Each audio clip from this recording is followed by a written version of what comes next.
Tatay, bakit pong sabi sa akin na kaklase ko kahapon, mas masarap daw po ang buhay kapag mayaman? Kasi po, mayaman po sila. Anak, totoo naman na masarap ang buhay kapag marami kang pera. Kasi hindi ka na problemado sa mga panggastos, pati na rin sa pag-aaral. Maraming nagagawang maraming pera para mapadalit mapasarap ang buhay ng isang tao. Pero anak, ito ang tatandaan mo ha. Mas masarap ang buhay kapag nakakaramdam ka ng pagmamahal at kapayapaan. Di ba mahal? Tama ang tatay mo, anak. Alam mo kasi, ang pera, nawawala't dumarating din yan. Pero ang tunay na pagmamahal at ang kapayapaan na busilak, hindi yan naglalaho.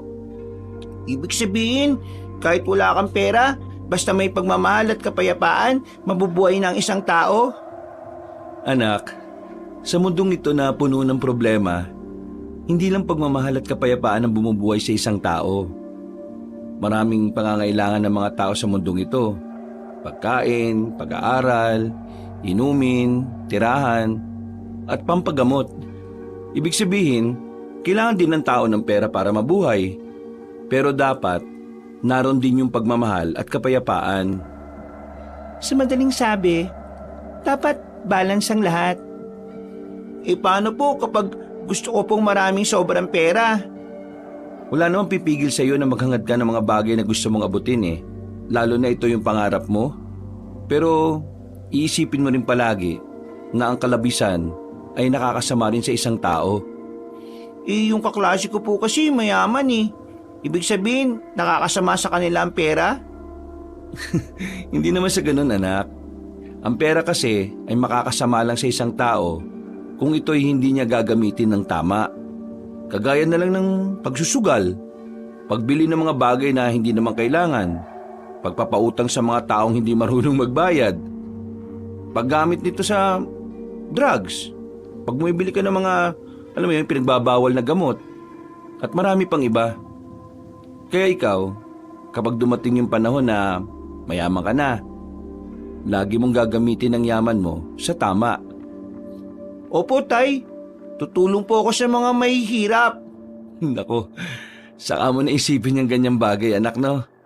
Ang una mong gawin, magpakabuti kang anak at maging mabuti kang mag-aaral para naman kapag nakatapos ka na, meron kang magandang trabaho na mapapasukan. Kapag nagkatrabaho na po ako, bibili ko po kayo ng bagong bahay ni nanay. Hindi na kailangan anak. Alam mo, masaya na kami ng nanay mo sa simpleng buhay. Basta ang malaga sa amin, ikaw. Maayos naman kami ng mama mo kahit na anong meron kami. Basta, palagi mo lang tatandaan ang mga sinasabi namin sa iyo ha. Kapag nakinig ka sa amin, hindi ka maliligaw ng landas. Opo, Nay. O sige na, kain pa. Masarap ang luto ng nanay mo. Kaya lumalaki ang tiyan ko dahil sa galing ng nanay mo na magluto eh. Buntis kayo, Tay? Nagtawanan na lamang sila sa sinabing yon ni Vito. Yun ang perpektong imahe na masayang pamilya para sa kanila. Simple lang ang kanilang pamumuhay. Hindi sila mayaman, hindi rin naman mahirap. Nasa kalagitnaan lamang sila ng estado. Pero kahit na ganun, araw-araw nilang napupuno ng pagmamahal ang kanilang tahanan. Tila ba walang problemang dumadapo sa kanilang pamilya? Bagay na labis na ipinagpapasalamat ng lalaking si Nardo sa Panginoon. Nardo, sa Martes nga pala, may babayaran na anak natin sa school nila ha. Nasa 500 yata yun. May naitatabi pa ba tayo dyan? May naitabi pa ako sa pitaka ko. Nasa 1,000 pa yata yun. Yung matitira, ibili na lang natin ang pagkain dito. Malapit naman na yung sahod ko eh. Nardo, mahal, ayos ka pa ba sa trabaho mo? Oo naman. Bakit mo naman naitanong yan, mahal? Nabanggit kasi sa akin ni Paring Bong at Almar na noong nakaraan, parang nakasagutan kayo ng leader ninyo. Ano ba nangyari doon? Ay nako, pasensya ka na ha. Hindi ko na ikwento sa'yo. Ayaw ko kasing mabahira ng bad vibes tong bahay natin eh.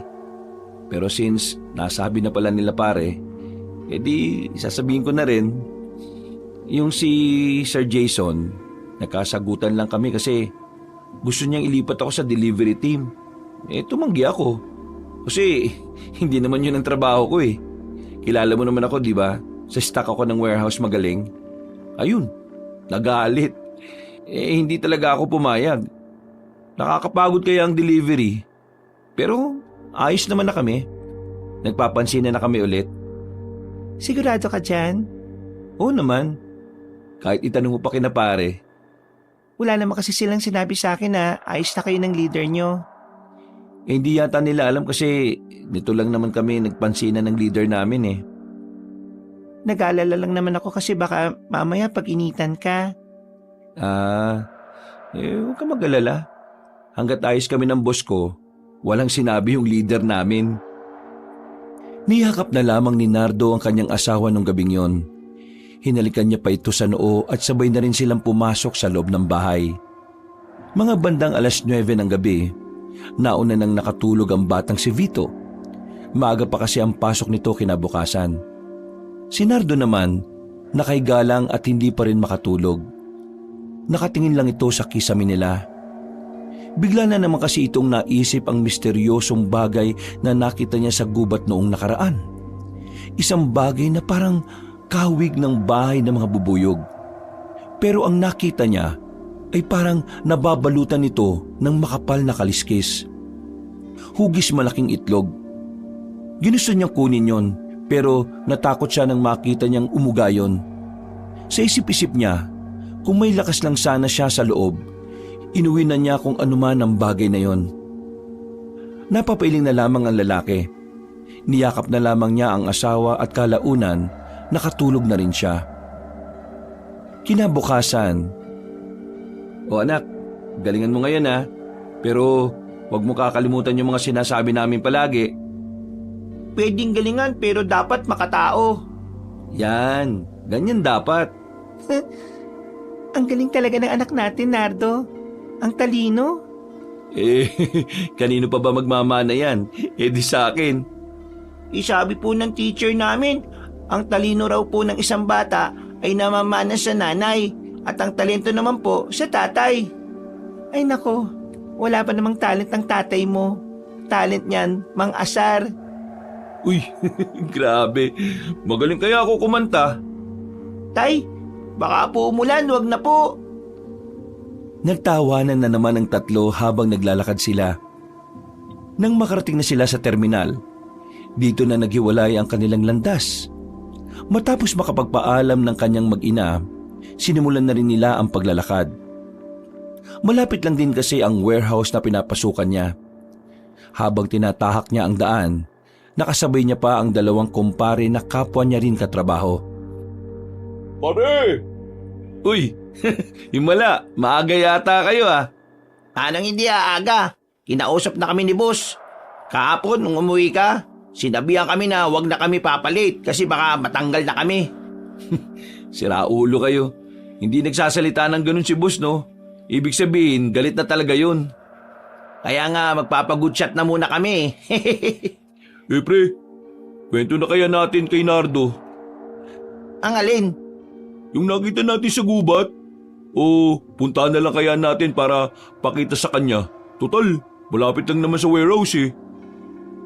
Ano ba yun? Tila may ideya na si Nardo sa sinasabi ng dalawa pero nais niya pa rin makasiguro kung ano nga ba yung tinutukoy ng mga ito. Ilang metro lang mula sa warehouse, meron kaming nakitang bagay dun sa may liblib na lugar. Parang malaking itlog siya pre, na may makapal na kaliskis. Hindi namin alam kung ano yun kaya di na muna namin nilapitan eh. Alam ko na rin yun mga pre. Alam mo na rin? Ibig sabihin nakita mo na rin? Oo, nung nakaraan pa. Di ko nakala na nandun pa rin pala. Gusto kong tingnan ulit para malaman kung ano yun eh. Wag, di natin alam kung ano yun. Nung unang beses ko makita yun, nakita kong umuga yung bagay na yun eh. Parang may laman siya sa loob na buhay. Kung ganun, parang itlog talaga siya. Wala namang dinosaur na dito sa atin, di ba? Buwang, malamang wala. Lolo mo nga di inabutan yun eh. Basta, wag na lang natin lapitan. Paano kung halimaw pala yun? Tapos, malapit lang sa warehouse na pinagtatrabahuan natin. Delikado pala tayo. Oo, tama, may punto siya. Kaya dapat malis natin yun dun eh. Bubuhatin natin at ilalayo. Sigurado ba kayo? Baka mamaya niyan may mangyari masama sa atin. Hindi wag ka nang sumama pre, kami na lang. Oo, kami na lang. Baka mamaya magalit pa si Kumare kasi kung ano-anong ginagawa mo. Di kayo bahala. Basta wala lang masamang mangyayari sa inyo ha. Sige lang. Noong mga sandaling yun ay hindi malaman ni Nardo kung saan nagmumula ang kaba na kanyang nararamdaman.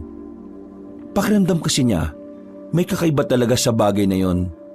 Bukod sa weirdo kasi na merong ganun malapit sa warehouse, yun din ang unang pagkakataon na may nakita silang ganun. Mabilis na lumipas ang mga sandali. Ilang oras na lang ay mag-uuwian na rin sila. Napansin ni Nardo na wala na naman sa warehouse ang dalawa niyang kumpare. Sa isip-isip niya, nagtungo ang mga yon sa labas para puntahan ang pinag-uusapan nila. Matagal nakabalik si Bong at Almar. Nag-aalala na siya, lalo na't malapit na ring sumapit ang kinagabihan. Kaya na makakuha siya ng tiyempo, lumabas din siya para sumunod sa dalawa. Tagal ng dalawang yun Ano na bang nangyari doon? Pinuntahan niya kung saan niya mismo nakita ang misteryosong bagay. Pero pagdating niya roon, wala na ang bagay na yon. Malakas ang kutob niya na kinuha yon ni Almar at Bong. Mas lalo siyang nag-alala para sa dalawang kaibigan. Kaya naman, pinasok na niya ang liblib na gubat. Hinanap niya ang dalawa, pero hindi niya agad makita ang mga yon. Kahit na gusto na niyang bumalik, hinihila pa rin siya ng pag-aalala niya para magpatuloy.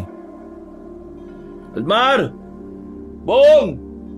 Nasaan na ba kayo? Ang bira naman talagang buhay to. Walang tumugon sa kanya. Naglakad pa siya ng naglakad.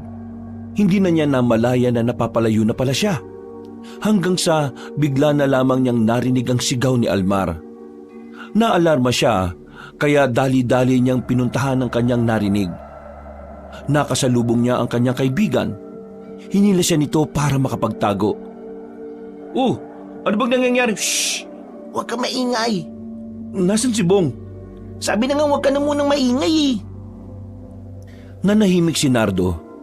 Tahimik nilang pinakiramdaman ng paligid. Maya-maya lang, nakita na lamang nila ang isang maliit na nilalang. Parang kasing laki lang ito ng batang si Biko. Pero ang nilalang na ito ay mahabang binti at hita. Pero kuba naman ang likod. May kalakihan ng bahagya ang ulo. Pero matulis ang nguso nito. Lumagpas yun sa kanila. Kaya nakahinga naman sila ng maluwag. Nang masigurong wala nang nilalang, ay saka pinaliwanag ni Almar ang nangyari. Yun yung laman ng malaking itlog na nakita natin. Halimaw nga pre, tama ka. Inasan si Bong? Bakit mag-isa ka lang? Hindi ko alam. Nagkaiwalay kami nung makita naming lumabas yun sa itlog Ano bang klaseng nilalang yun? Isa lang ang nasisiguro ko, mapanganib yun. Hindi kaya sigbin yun? Hindi yun sigbin. Hindi ganun ang itsura ng sigbin. Aswang. Nagkatinginan sila nung mga sandaling yon. Pareho nilang naisip na malaki nga ang posibilidad na ang nilalang na yon ay maaaring aswang. Natigil ang kanilang pag-uusap na makarinig sila ng malakas na sigaw. Kilala nila ang boses na yon, kaya agad-agad nila itong pinuntahan. Nakita na lamang nila si Bong na nakaupo na sa harapan ng halimaw na nilalang. Halimaw to! Halimaw! Pre, kalma. Huwag kang gagawa ng kahit na ano. Baka bigla siyang umatake kapag nakaramdam siya ng panganib. Paano ako kakalma kung sa akin nakaharap to? Ikaw, halimaw! Anong klaseng halimaw ka? At ano kailangan mo? Marang umarap sa kanila ang nilalang na yon. Nagpakita ito ng mahabang pangil. Tila gustong magsalita ng nilalang pero hindi nito kaya. Wala kaming balak gawin sa'yo. Gusto lang naming malaman kung ano ka. Kaya kung maaari, pwede ka na makalis. Sige na, aalis na rin kami. Pre, magkapatid ba kayo? Bakit parang naiintindihan ka niya? Sinenyasan ni Nardo si Bong. Marahang gumapang ang binata palapit sa kanila. Pero nang makita ito ng nilalang, bigla na lamang itong lumapit. Nataranta na sila nung mga sandaling yon, lalo na nang makita nilang kinalmot ng nilalang si Bong sa braso. Yung bato! Kunin mo! Kinuha ni Almar ang bato. Pagpukol niya sa nilalang, hindi yun tinamaan. Gumapang ang nilalang sa puno at saka lumundag kay Nardo. Umibabaw ito sa kanya at pilit nitong inilalapit ang mukha nito sa kanya. Kakagatin na siya ng nilalang sa leeg. Buti na lamang naabot niya ang sanga sa gilid. May tulis ito sa dulo, kaya hindi siya nagdalawang isip na itarak ang sanga na yon sa mata ng halimaw. Kaya naman agad na umalis ang halimaw na yon sa ibabaw niya. Hindi nagsayang ng pagkakataon si Nardo. Nilapitan niya ulit yon at itinarak ang sanga sa dibdib ng nilalang. Dahil sa kanyang ginawa, marahang bumagsak ang nilalang at tuluyan ng nalagutan ng hininga. Pre, pinatay mo? Gagi! Bakit mo pinatay? Ibuwang ba kayo? Malamang papatayin ko. Ako yung papatayin niya eh. Pre, paano kung may mga kasama yan? Baka balikan tayo nun. Umalma ka lang. Hindi pa nga natin alam kung saan galing yan eh. Kaya walang kasiguraduhan kung may kasama pa yan. Kung wala kasama yan, bakit napadpad dito? Basta, wala namang mali sa ginawa natin eh. Ipinagtanggol lang natin ang sarili natin. Pinagtanggol ko lang yung sarili ko. Tama ka, pre. Oo, tama ka. Wala tayong ginawang masama. Tama, yun na lang ang isipin natin. Wala na munang makakaalam nitong nangyari ah. Kahit sa mga pamilya natin, huwag na muna nating sasabihin. Baka magdulot lang ito ng katatakutan sa kanila kapag nalaman nila. Pero, tingin nyo, ano klaseng nilalang kaya yung halimaw na yun? Aswang, yun lang ang naiisip ko. Isang malalim na paghinga ang ginawa ni Nardo. Mararamdaman sa buntong hininga na yon ang kanyang kaba. Matapos ang sandaling yon, hinugasan na muna ni Nardo ang kanyang kamay. Bumalik na rin sila ng warehouse. Mabuti na lang at hindi sila nahalata ng kanilang team leader. Tahimik nilang tinapos sa mga natitirang gawain. Maya-maya lang, lumabas na rin sila. Tahimik pa rin naglalakad ang tatlo habang papawi. Hindi pa rin nabubura sa utak nila ang mga nangyari. Parang unti-unting kinakain ng pangamba ang kanilang sistema. Tapos na yon. Hindi na natin kailangan mangamba. Isa pa, mukhang wala rin naman nakakita sa atin eh. Hindi naman tao yung napatay ko. Isa siyang halimaw na pwede ring aswang.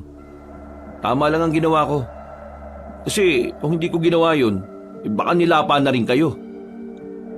Ipagdasal na lang natin na sana walang mangyari masama sa atin pagtapos ng pangyayaring yun.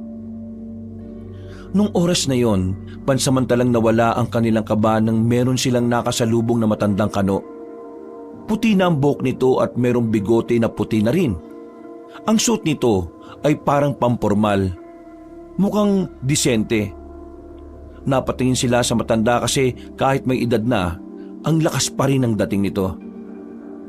Hello. Good evening, boys. Can I ask something? Nagtutulakan ng tatlong makakaibigan ng mga sandaling yon. Ayaw kasi nilang kumausap ng mga Inglesero dahil sumasakit ang ulo nila at baka dumugo pa ang kanilang mga ilong. Nagtataka matandang kano sa kanila, para kasi silang mga tanga. Oh, I think you're not comfortable because you can't speak English. But I don't mind. Just use your language. I can understand a little bit. Ay nako, yun naman pala eh. Pero ano po ba yung itatanong nyo? Did you notice some strange things in this area? Strange things na gaya ng alin po? Something like creature. Let's say aswang. Nagkatinginan na magkakaibigan. Hindi nila maaaring sabihin ang kanilang naranasan. Kaya pinagkailan na lamang ito ni Nardo. Ha? Wala naman kaming nakitang kakaiba pero bakit nyo naman po itinatanong? Ano po ba kayo? I'm a researcher and I think aswang is a good topic for my article. So, if you have some idea about aswang, or if you encounter aswang, just tell me. Here's my calling card. Binunot na matandang kano ang kulay itim na card. Binigay yun sa kanila. Nakangiti yun ng malapad sa magkakaibigan. By the way, call me Dr. Downey. Nardo naman po ang pangalan ko. Ito naman po si Almar at si Bong. Oh, nice meeting you, boys. I hope we meet again. Sumisipol-sipol pa ang matandang kano nang maglakad na ito papalayo. Napapailing na lamang ang magkakaibigan. Hindi kasi nila inakala na may makakausap silang kano sa kanilang lugar. Kailan pa nagkaroon ng foreigner dito? May tourist spot na yata dito eh. Researcher kasi yun. Kaya kung saan-saang lugar na lang yun sumusulpot. Pero kakaiba siya eh.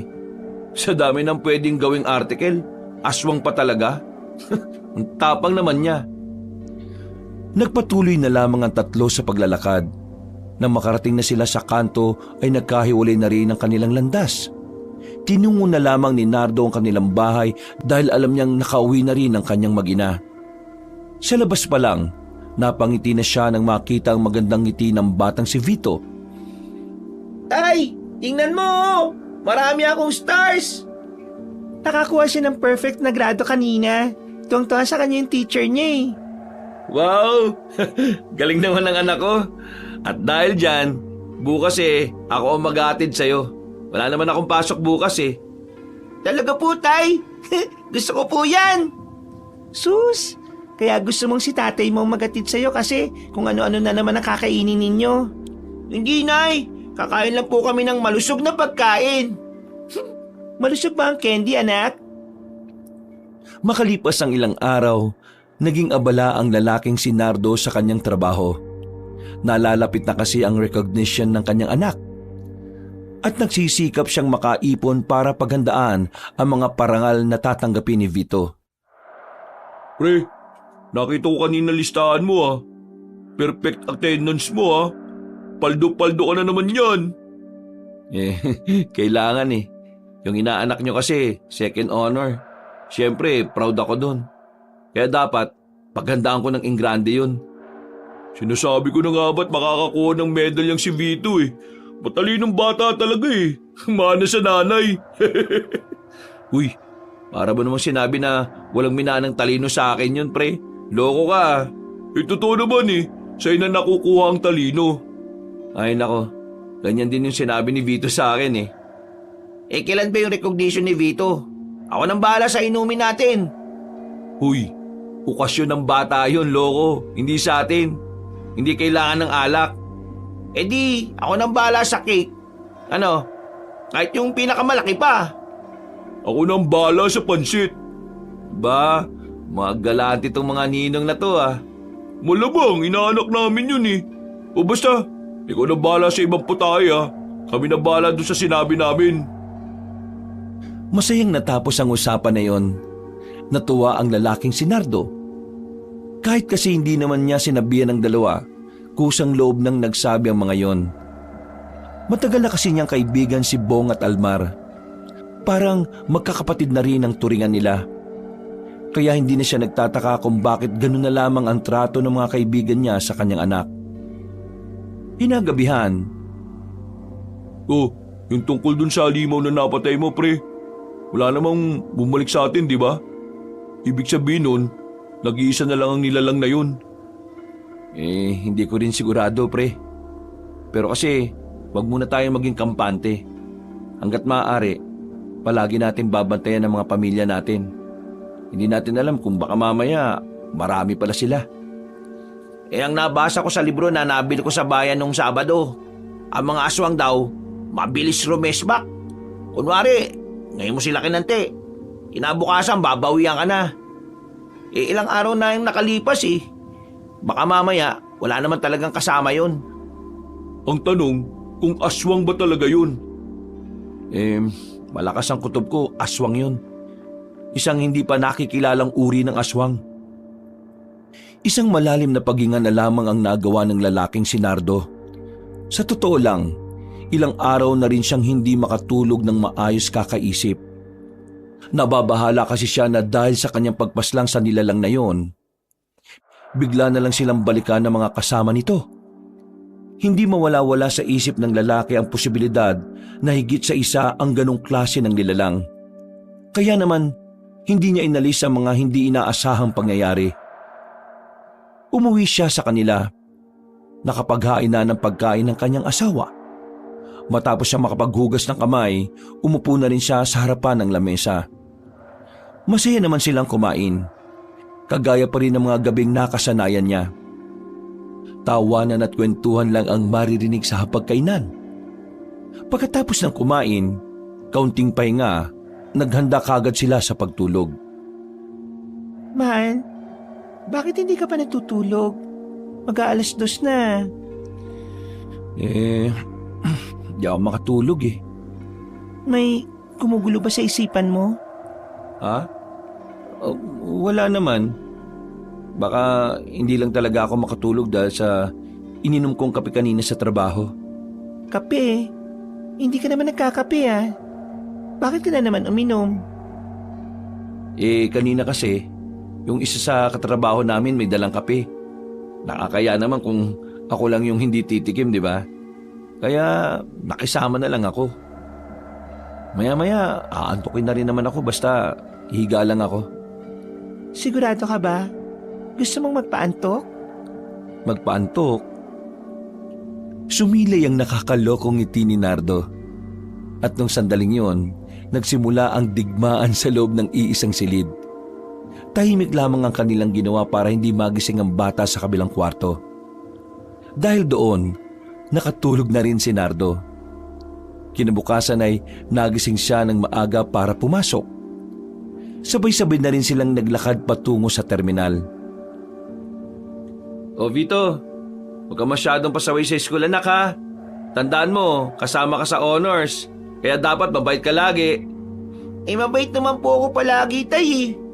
Kaya nga dapat panatilihin mo lang ang pagiging mabait. O sige na mahal, sumakay na kayo. Maaga kami ngayon sa warehouse eh. Nandiyan kasi si boss. Sige, mag-iingat kayo ah. Sige mahal, good luck ngayong araw.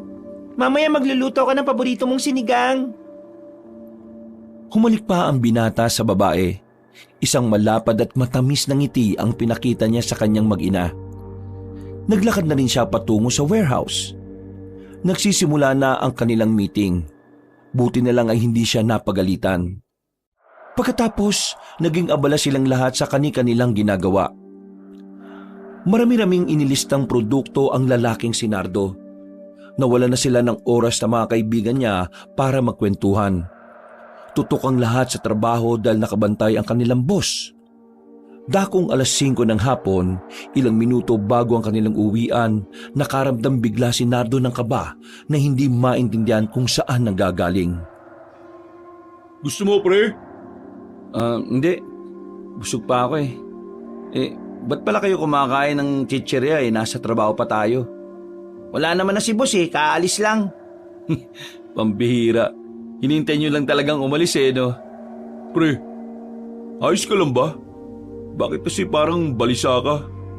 Ha? Ako, balisa? Oo, kitang-kita sa mga mata mo. Parang lutang ka eh. Bakit? May nangyari ba? Ha? Wala naman. Ewan ko, hindi ko alam. Pero, bigla na lang kasi akong kinabahan eh. Bigla kang kinabahan? Nako, iba yan. Paanong iba? Sabi ng lolo ko, kapag bigla ka nalang kinabahan, may mangyayaring masama daw. Uy, magtigil ka nga. Baka mamaya mas lalo pang kabahan tong kaibigan natin eh. Yun lang naman kasi yung sinabi sa akin ng lolo ko, pre.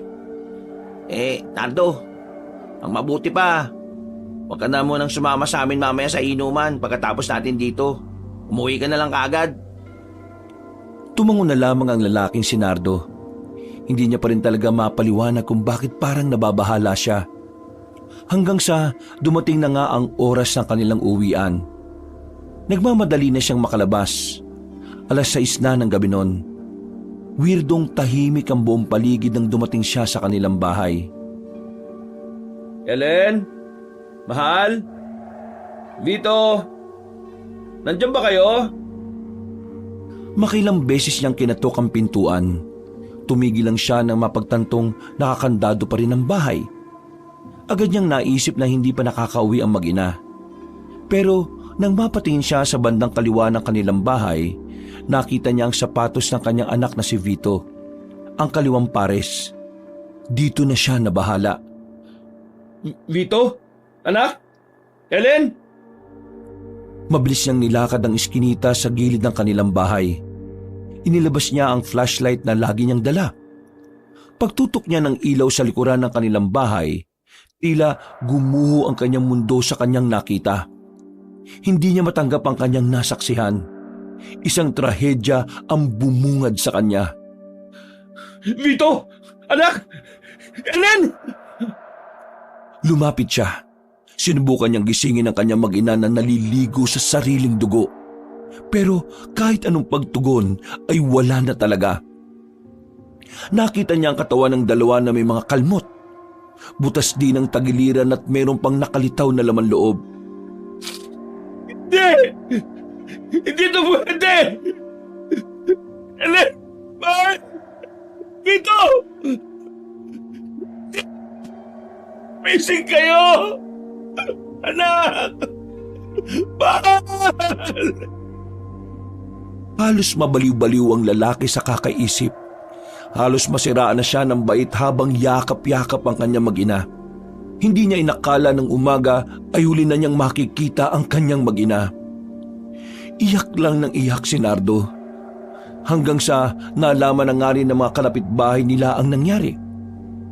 Nakarating na rin yun sa kanyang dalawang kaibigan.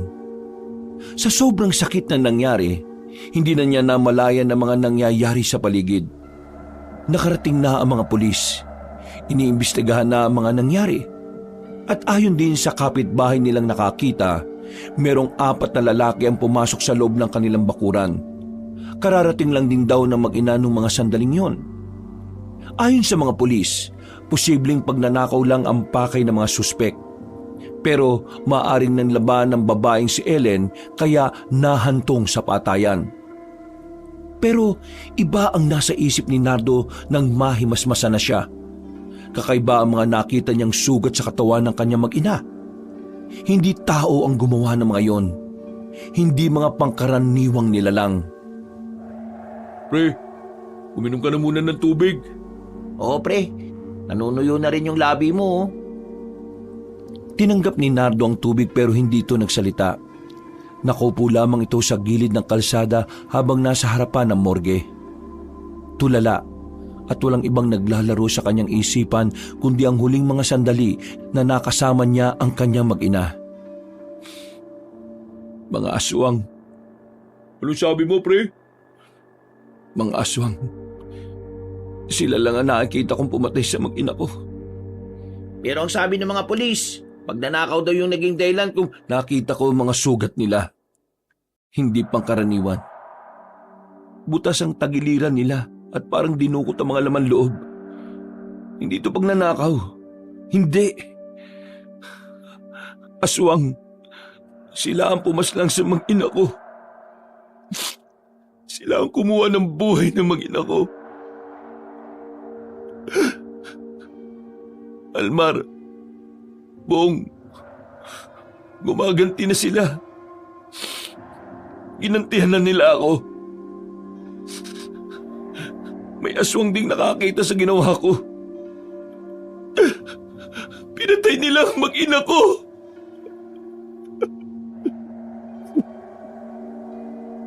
Muli, umiyak na naman ng umiyak ang lalaking si Nardo.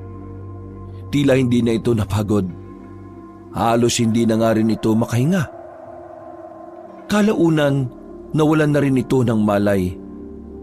Paggising niya, nasa loob na siya ng kanilang bahay. Una niyang hinanap ay ang kanyang mag-ina. Pero napayak na lamang siya ulit nang maalalang wala na pala mga yon. Pre, nandito lang kami ni Almar. Hindi ka namin iiwan. pre, kailangan mong tatagan. Kailangan mong maging matibay. Kung totoo mga aswang nga yung pumaslang sa kanila, Kailangan mo maging malakas para mabigyan ng hustisya yung nangyari sa kanila. Sasamahan ka namin, pre. Sasamahan ka namin sa laban na to. Wala na. Wala nang dahilan para mabuhay pa ako. Ano pang silbi ng buhay kong ito kung wala nang 2 tao na inspirasyon ko? Ano pang halaga ng buhay ko nang mangyayari sa akin? Biglang kinuha ni Nardo ang kutsilyo sa lamesa. Buti na lamang agad itong napigilan ng 2 lalaki. Uy, pre! Mais ka nga! Tingin mo kapag namatay ka, naresolba mo ang problema? Hindi! Mas lalo mo lang dinagdagan. Kapag namatay ka, tumarap ka sa kanila sa kabilang buhay. Tingin mo matutuwa sila? Hindi! Kasi umarap ka sa kanila nang walang ginawa para mahuli o mapanagot yung mga pumaslang sa kanila. Isa pa, pre, hindi lang gusto nilang mangyari. Kapag pinatay mo ang sarili mo, para mo na rin sinabi na ayos lang na nawala mag-ina mo. Para mo na rin sinabi na panalo na sila sa ginawa nila. Yung mga kalaban na yon, yung mga pumaslang sa kanila. Pre, nandito pa kami ni Alvaro. Tutulungan ka namin. Sasamahan ka namin sa laban na to. Kaya sana naman, huwag mong gawin sa sarili mo to. Masakit? Masama ang loob mo? Sige, isigaw mo. Umiyak ka, magwala ka, magpura ka. Ilabas mo lahat. Tapos, kapag tapos ka na, ang susunod nating isipin ay kung ano ang susunod nating gagawin para makamit natin ang hustisya, lalo na sa mag-ina mo. Pre, makinig ka kay Bong. Tama ang lahat ng sinabi niya. Kailangan natin maging matatag sa mga sandaling to. Walang ibang gagawa ng paraan para makamit ang hustisya kundi tayo lang, pre. Inaanak namin yung bata. Inaanak namin si Vito. Kumari namin ang asawa mo. Para na rin namin kayong kapatid. Kahit na papano, nagkaroon ng kaliwanagan sa utak ng lalaking si Nardo. Kumalman na rin siya, pero hindi pa rin tumigil ang pagpatak ng kanyang luha.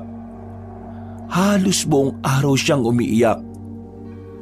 Kinabukasan ng gabi, nakaburol na rin ang mag-ina niya. Pre, ito nga pala yung pinaabot na tulong ni Kapitan. Sabi ni Kapitan sa uling lamay na lang daw siya makakadaan dito. Ito naman yung sa buong pamilya namin, pre. Pasensya na, maliit lang ah. Maraming salamat sa inyo. Sige, kumain na muna kayo. Nagluto ako ng sopas doon. Sa unang gabi ng burol ng kanya mag-ina, kahit na papaano ay nahimasmasa na siya. Natauhan kasi siya sa mga sinabi ni Bong sa kanya. Napagtanto niya na kailangan nga niyang maging malakas para maipagiganti si Ellen at Vito. Kakaunti pa lang ang mga taong nakikipaglamay. Ang iba ay mga kalapit lang din naman nila ng bahay. Maya-maya pa, may isang matandang lalaki na pumasok sa bakuran nila. Maputi na rin ang buhok nito, pero malakas-lakas pa ang kilos. Nakatingin na matandang lalaki kay Nardo. Nakatingin din naman siya roon kaya nagtaka siya rito. Hindi naman niya kasi kilala ang matandang yon. Pre, gusto ko raw makausap ng matandang yun, oh. Kilala mo ba yun? Hindi ko kilala yan. Pakisabi, wala ako sa mood makipag-usap ngayon. Aalis na sana si Nardo at papasok na lang sana sa loob ng bahay nang maglakad ang matanda palapit sa kanya. Ngumiti ito ng mapait. Agad namang kinausap ni Almar ang matanda. Manong, mawalang galang na po masakit po kasi talaga yung pinagdaraanan ng kaibigan namin kaya hindi po muna siya makikipag-usap sa iba. Itong sasabihin ko ay may tutulong sa pagkamit ninyo ng hustisya para sa 2 biktima. Manong, pakiusap, sige na po. Huwag na po muna ngayon. Alam ko na aswang ang pumaslang sa babae at sa bata.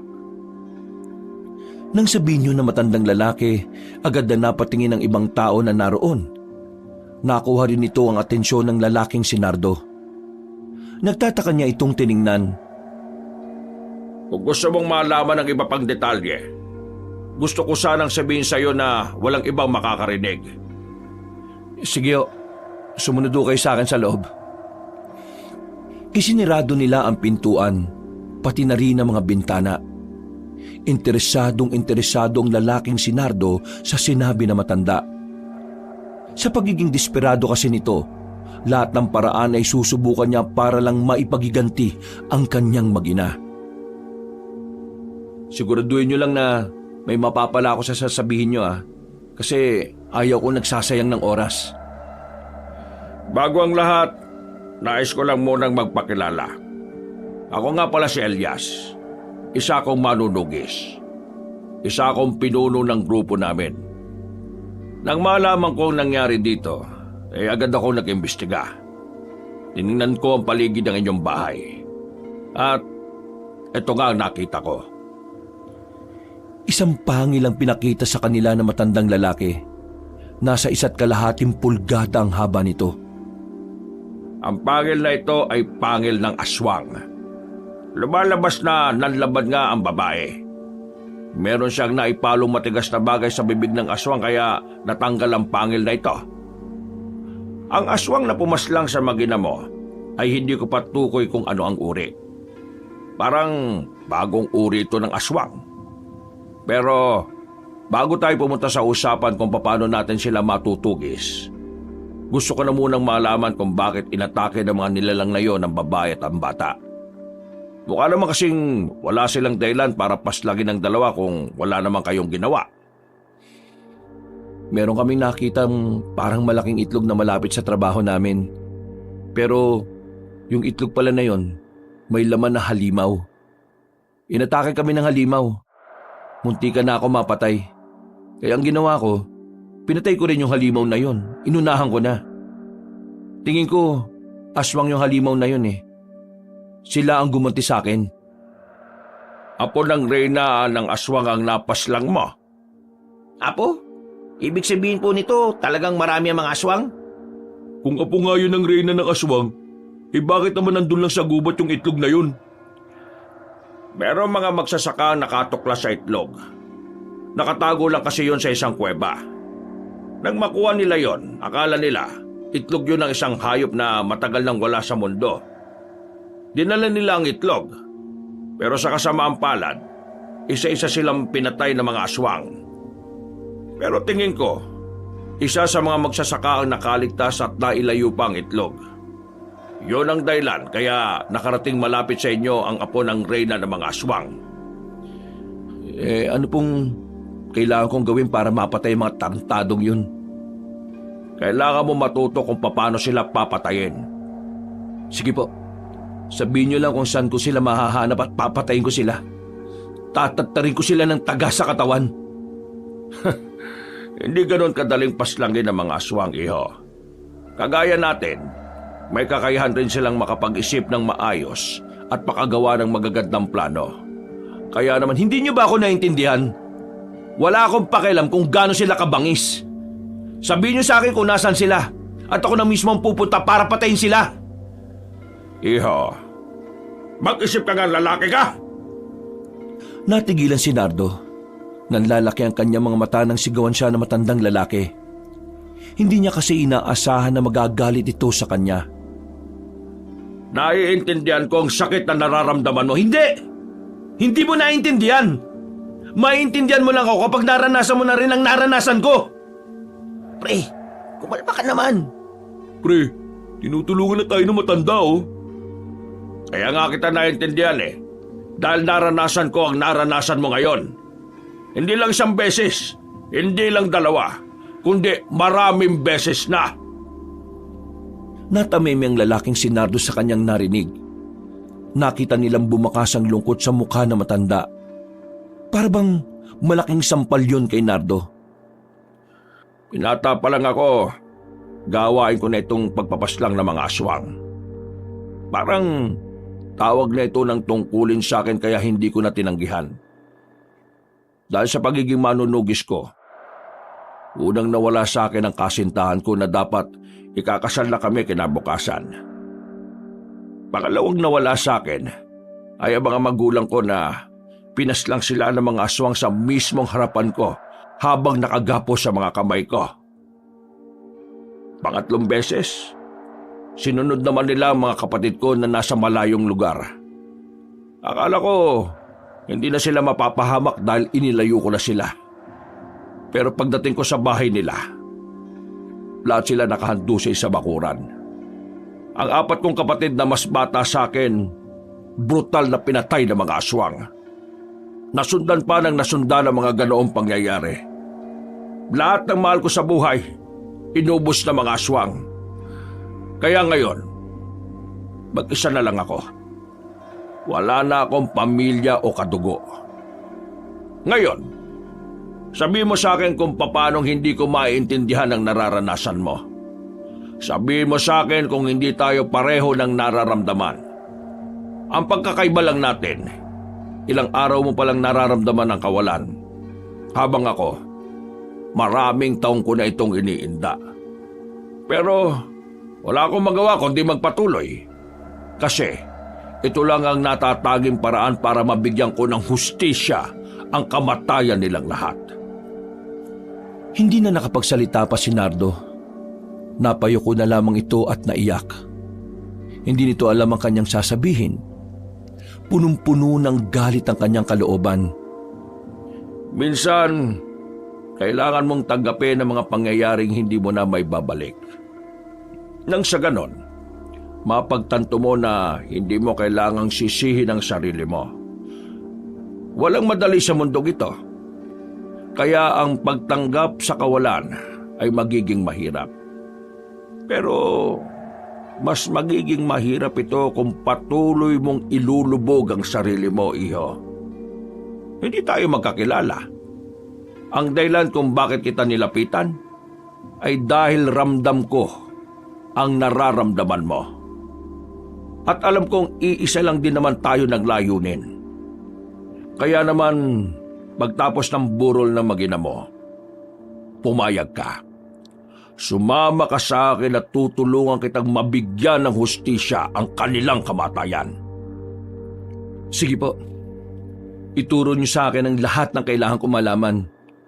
Gagawin kong lahat para makaganti sa mga salot na aswang na yon. Mang Elias, pwede po ba ako sumama? Ako rin. Gusto ko rin nung sumama. Kung gusto niyong sumama, wala namang problema. Mas marami, mas maganda. Maayos namang natapos ang usapan na yon. Kahit na papaano ay nagkaroon ng pag-asa si Nardo. May nagbago sa kanyang pananaw. Mas positibo na siya mag-isip mula nang makausap niya ang matandang si Elias. Mabilis na lumipas sa mga araw. Nailibig na rin si Ellen at Vito. Bumuhos ang luha ni Nardo.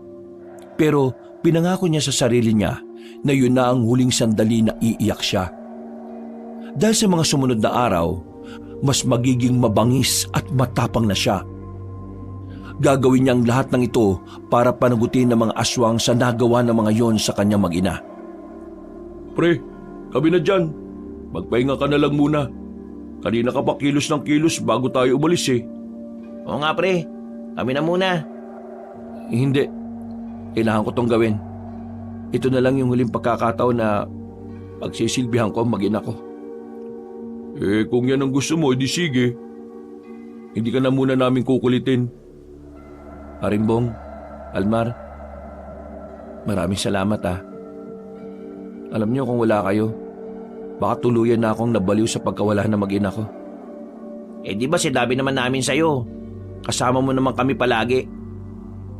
Magkakaibigang tunay tayo. At ang mag-ina mo, hindi na ibang tao sa amin. Kaya kung anong nararamdaman mo, nararamdaman din namin. At kung ano man ang gusto mong gawin, gusto rin namin. Malalagpasan din natin to, pre.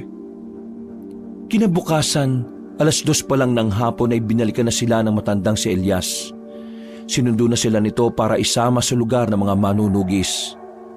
Walang nararamdamang kaba si Nardo ng mga sandaling yon. Ang pagnanais na makaganti sa mga aswang ang siyang nagdudulot ng kakaibang tapang sa kanyang kalooban.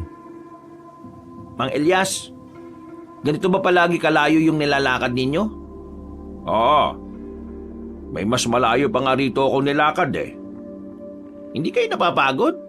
Sa edad nyong yan, kinakaya nyo pa? Sanay na ako. Nung araw naman kasi, pahirapan ang mga sasakyan kaya wala ka talagang ibang magagawa kundi ang maglakad na lang. Ano ba ang ginagawa ng mga manunugis? Pumatay lang talaga ng mga aswang? Lahat ng mga nilalang na makakasama sa mga tao, yon ang pinapaslang namin. Kahit hindi aswang. Minsan nga, kahit tao pa. Ho? Pumapatay rin ho kayo ng tao? Oo.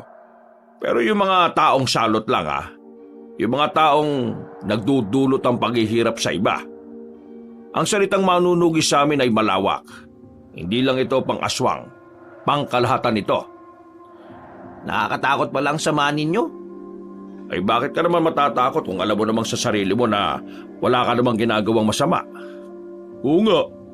Ang dapat lang matakot ay yung mga siraulong sandamakbak na kalokohan na yung ginagawa sa buhay.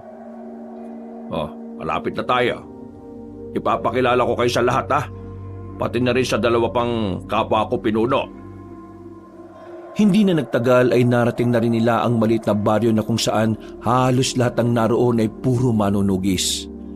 Kahit ang batang nakita nila sa bungad ay may sukbit ding itak sa tagiliran. Ang pagiging manunugis doon ay wala sa edad o kasarian. Ayon sa matandang si Elias, basta't kayang lumaban, maaring maging manunugis. Meron silang pinasukang bahay na higit na mas malaki kaysa sa iba. Ang bahay na yun ay sementado at mas organisado. Bumungad sa kanila ang matandang kano. Ang kano na una nilang nakita. Oh, ito si yung kanuna nagtanong sa atin.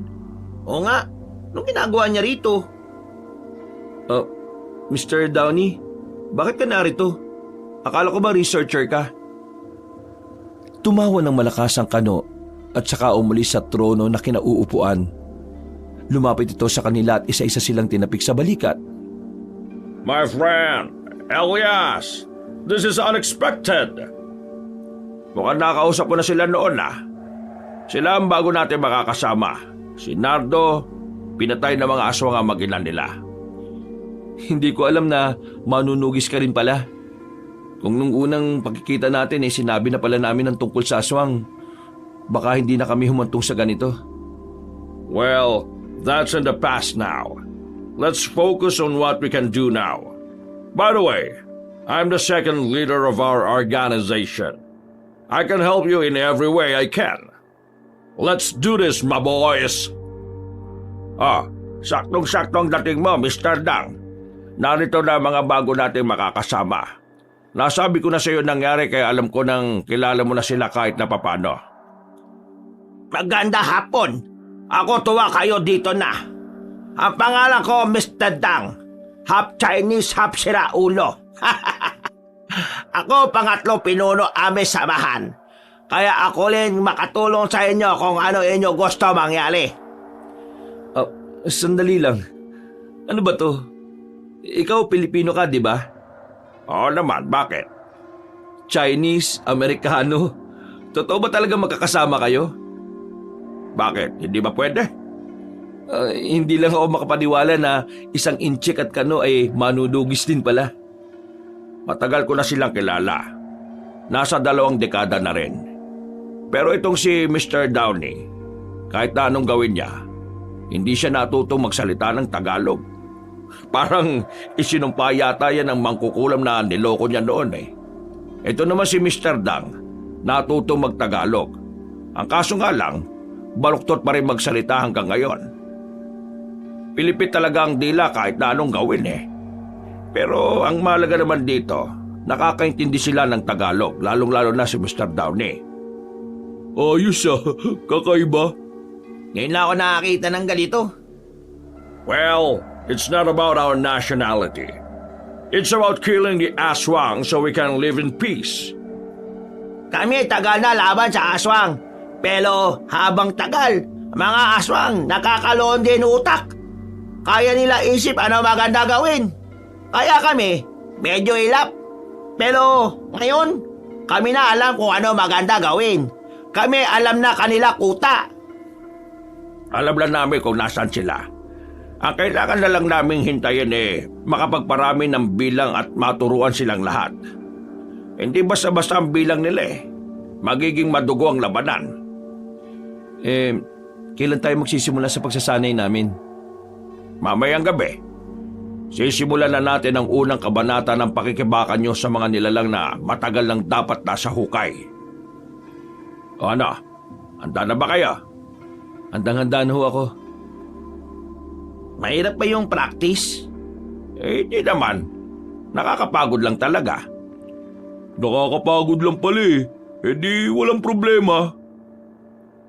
Maya-maya lang ay dinala na rin sila sa kung saan nila sisimulan ang kanilang pagsasanay. Meron sila makakaharap na tig-isang kalaban. Noong mga sandaling yon, napapakamot na lamang sa ulo si Almar at Bong. Hindi nila inakala na isasabak agad sila sa suntukan. Sa nakikita kasi nilang kalaban nila, hindi malabong magulpi sila ng mga yon.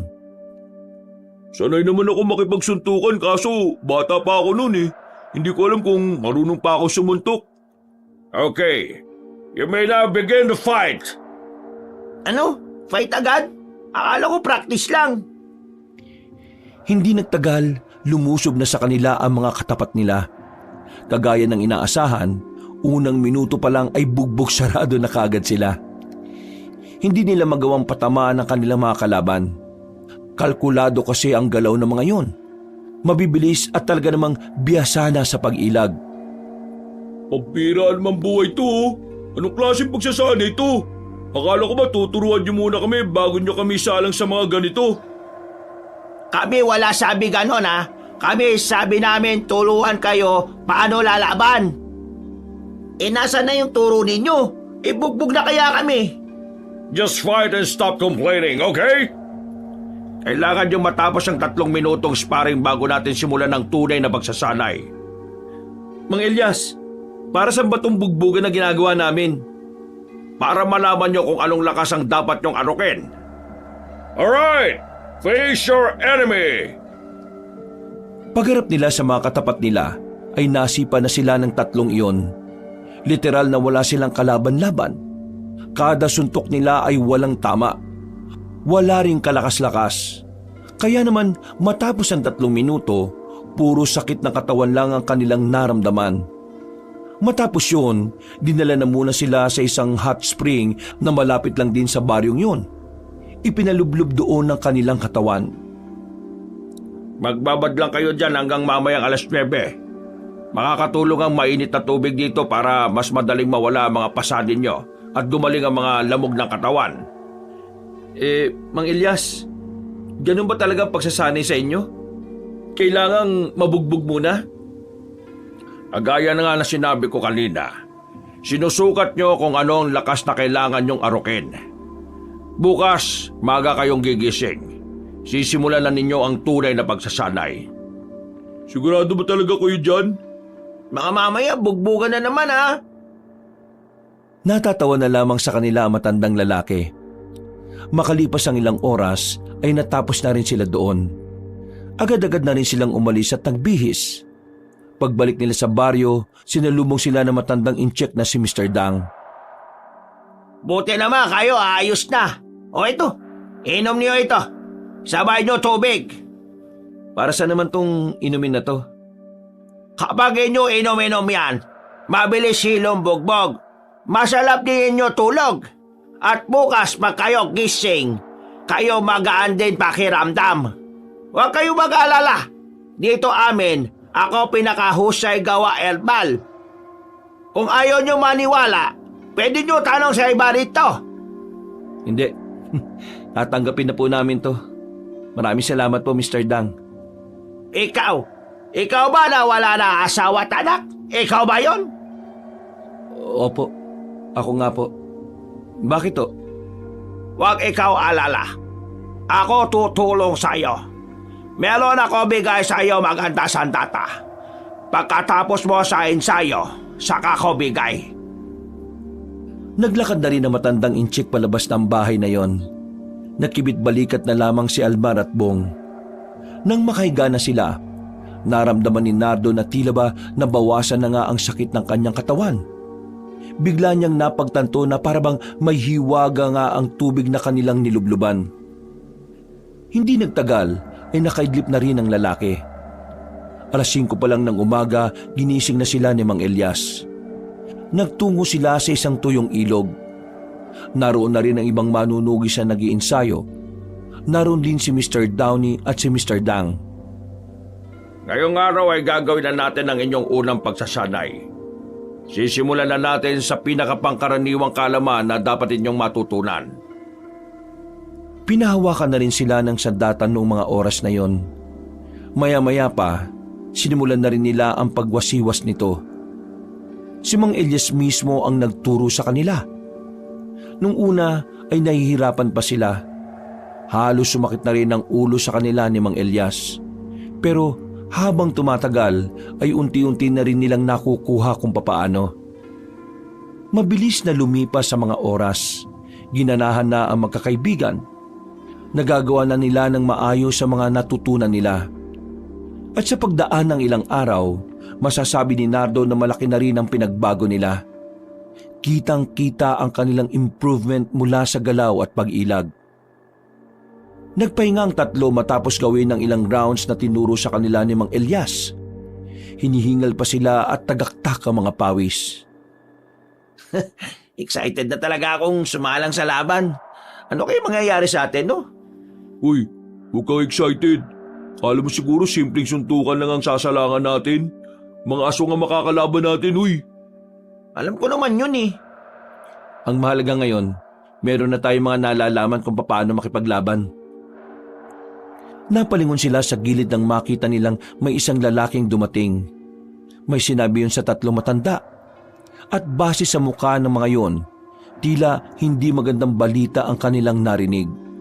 Kaya naman agad na lumapit sila Nardo para malaman kung ano yon. Mang Elias, ano pong meron? Dinali ng mga aso ang mga kasamaan namin na nakadestino sa isang bundok. That damn monsters! I will kill them! I will kill them all with my own hands! Oh, ikaw kalma lang, Tisoy. Baka ikaw atake puso, ikaw agad tigok. How can I calm down? They killed my boys!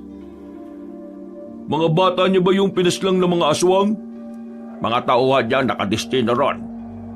Magagaling ang mga bata ni Downey, kaya hindi namin alam kung anong taktika ang ginamit ng mga aswang. I think we need to move now. They're starting to take down our people. Ikaw ba't makalang? Kailangan muna nating tipunin ang mga tao natin. Mang Elias, kung aalis kayo ngayon, gusto kong sumama. Ako rin gusto ko. Mas lalo naman ako. Kung ganon, ikaw Naldo, sama ka sakin. Ako meron pibigay sa'yo sandata maangas. Halika, ikaw sunod sakin. Sige na, Nardo. Sundan mo si Dang. Makakatulong sa'yo ang ibibigay niya. Sumunod ang lalaki. Dinala siya na matandang inchik sa isa pang silid. Maganda ang silid na yun. Maraming disenyo sa loob. May mga nakabitin ding itak at katana. Sa'yo bang latang ito? Oo, lahat kita mo. Ako may ali. Lahat yan gamit ko sa laban sa mga aswang. Pero hindi yan gusto ko bigay. Ako gusto bigay pinakamaganda sandata. Teka, ako hintay mo rito ha. Makalipas lang ang ilang minuto ay bumalik na rin si Mr. Dang. Dala na nito ang isang itak na merong ngipin sa patalim. Ito pinakaangas. Ito gamit ko nung ako binata pa. Pag ito gamit mo, para ka hawak papel, soblagaan. Madali ka makailag sa mga kalaban. Maraming salamat po pero hindi ko alam kung karapat-dapat ba ako rito. Ikaw aking pili kasi alam ko ikaw malalim hugot mo. Tingin ko, ikaw bagay sa itak na ito. Tiningnan ng lalaking si Nardo ang itak. Paghawak niya palang ay napatunayan niyang totoo ang sinasabi ng matandang inchik. Para siyang bumubuhat ng papel. Parang wala siyang hawak. Maraming salamat po, Mr. Dang. Hindi ko sasayangin ang tulong na ito. Tinapik na lamang siya nito sa balikat at sabay na rin silang lumbas ng silid na yon. Paglabas nila ay inihanda na nila ang mga kasamahan nila. Ngayong gabi, pupuntahan natin ang isa sa mga pinagkukutaan ng mga aswang. Wala tayong ititira kahit isa sa kanila. Papatunayin natin sa mga aswang na yan na kayang-kaya natin silang palagan. Sabay-sabay na nagsigawan ng mga manunugis. Sa mga sandaling ito, makakahalong kaba at pagkasabik naman ang naramdaman ng tatlong magkaibigan. Pero si Nardo, may halong galit na naghahari sa kanyang kalooban. Mahigpit ang hawak niya sa kanyang sandata. Sinabi niya sa kanyang sarili na kapag nakakita na siya ng aswang, hindi siya magdadalawang isip na patayin yon. Ganito pala mga manunugis, no? Malalayo talaga ang nilalakad. Malamang, kasama to sa ensayo natin eh. Oh, Mang Ilyas, malayo pa ba tayo? Medyo malapit na. Pero ihanda niyo mga sarili ninyo. Kasi maraming mga aswang na gumagala-gala ngayon dito sa gubat. Pinangunahan ng tatlong matanda ang paglalakad. Hindi nga nagtagal, natanaw na rin nila ang isang malaking bahay. Napapalibutan niyo ng mga kawayan. Sa kabilang banda naman ay may mga nyugan. Huminga ng malalim si Nardo. Namamawis ang palad niya ng dahil sa kaba. Pero pinipilit niyang lakasan ang kanyang loob. Iniisip na lamang niya na ang gagawin niyang yun ay para sa kanyang mag-ina. Sa kabila, dito naman ang iba. Marahan at maingat ang ginawa nilang paglakad. Nang medyo makalapit na sila, naririnig pa nilang nagtatawanan ng mga aswang na nasa loob ng isang bahay. Ayon kay Mang Ilyas, ang bahay na iyon ay pagmamay-ari di umano ng isang mayamang aswang. Hindi nagtagal, Lusob! naalarma ang mga aswang at agad na lumabas ang mga yon dahil mas marami ang mga manunugis na taranta ang mga nilalang. Pero walang sinayang na sandali ang mga manunugis. Agad silang nakipaglaban. Si Nardo naman ay kusa ng nilapitan ng mga aswang na nasa gilid. Tinaga niya yon pero nakailag. Hindi niya ito tinigilan hanggang sa tamaan na nga niya sa muka. Sandali siyang napatingin sa hawak-hawak niyang sandata. Namamanga siya dahil sa sobrang gaan ng kanyang hawak. Dahil dito, mabilis niyang nahahato ang itak. Almar, ayos lang kayo? Ayos lang naman kami. Sige, atake! Muling bumalik si Nardo sa labanan. Maging ang tatlong matanda ay humanga sa kanya. Ang mga galawan niya kasi ay parabang bihasa na. Kahit na maikling panahon lang ang inilaan nila para sa pag-iinsayo, kitang-kita ang pagiging marunong ni Nardo. Nangyayari ito dahil inalay niya ang laban kay Ellen at Vito. Walang natitirang buhay! Lahat ng aswang, paslangin! Hindi nakapalag ang mga nilalang ng mga sandaling yon. Bukod sa mas marami ang bilang ng mga manunugis, hindi rin nila napaghandaan ang pagdating ng mga ito. Wala pang 10 minuto, patay na ang mga aswang na nasa bahay na yon. Walang nasawi sa kanilang bilang. Basic lang pala to eh. Di mo lang ako pinagpawisan ah. Wag muna kayo magdiwang. Maswerte lang tayo dahil binigla natin sila. Hindi malakas ang kanilang pakiramdam kaya hindi nila tayo napagandaan. Asahan nyo sa susunod nating makakaharap sila. Malaki ang tsansa na mapahamak na tayo. At paliliitin natin ang tsansa na yon sa pamamagitan ng matalinong diskarte natin. Alright, let's go to other camp of aswang. Hindi, sa ngayon ay eto na muna. May mga sugat na ang ilan sa atin. Mas madali na nila tayong maaaboy. Tama, Elias. Tayo dapat uwi muna. Kalma, kalma. Para di tayo tigok maaga. Kayong tatlo, maganda ang pinakita nyo. Lalo ka na, Nardo. Sa kanyo na po ako purihin kapag napatay ko na silang lahat. Nauna nang naglakad ang lalaking si Nardo.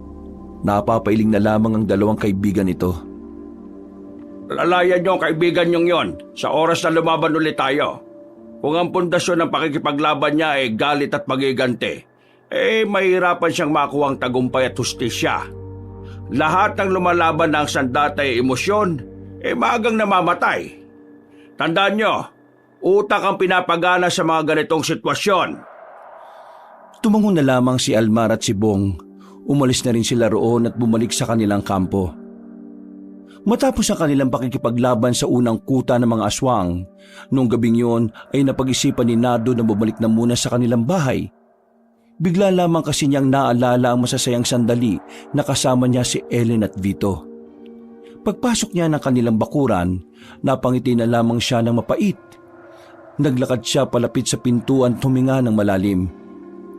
Bumungad agad sa kanya ang larawan ng mag-ina niya na nakadikit sa pader. Tumingin din siya sa lamesa kung saan sila laging nakapwesto. Tumulo ang kanyang luha. Hindi niya mapigilan. Sariwang-sariwa pa rin kasi ang lahat. Hindi niya rin maiwasan na hindi sisihin ang kanyang sarili. Para sa kanya, kung sana'y mas maaga siyang umuwi nung gabing yon, wala sanang nangyaring masama sa kanyang mag-ina. Mahal, anak, patawarin niyo ako kasi wala ako ng mga oras na kailangan niyo ako. Patawad. Patawarin niyo ako.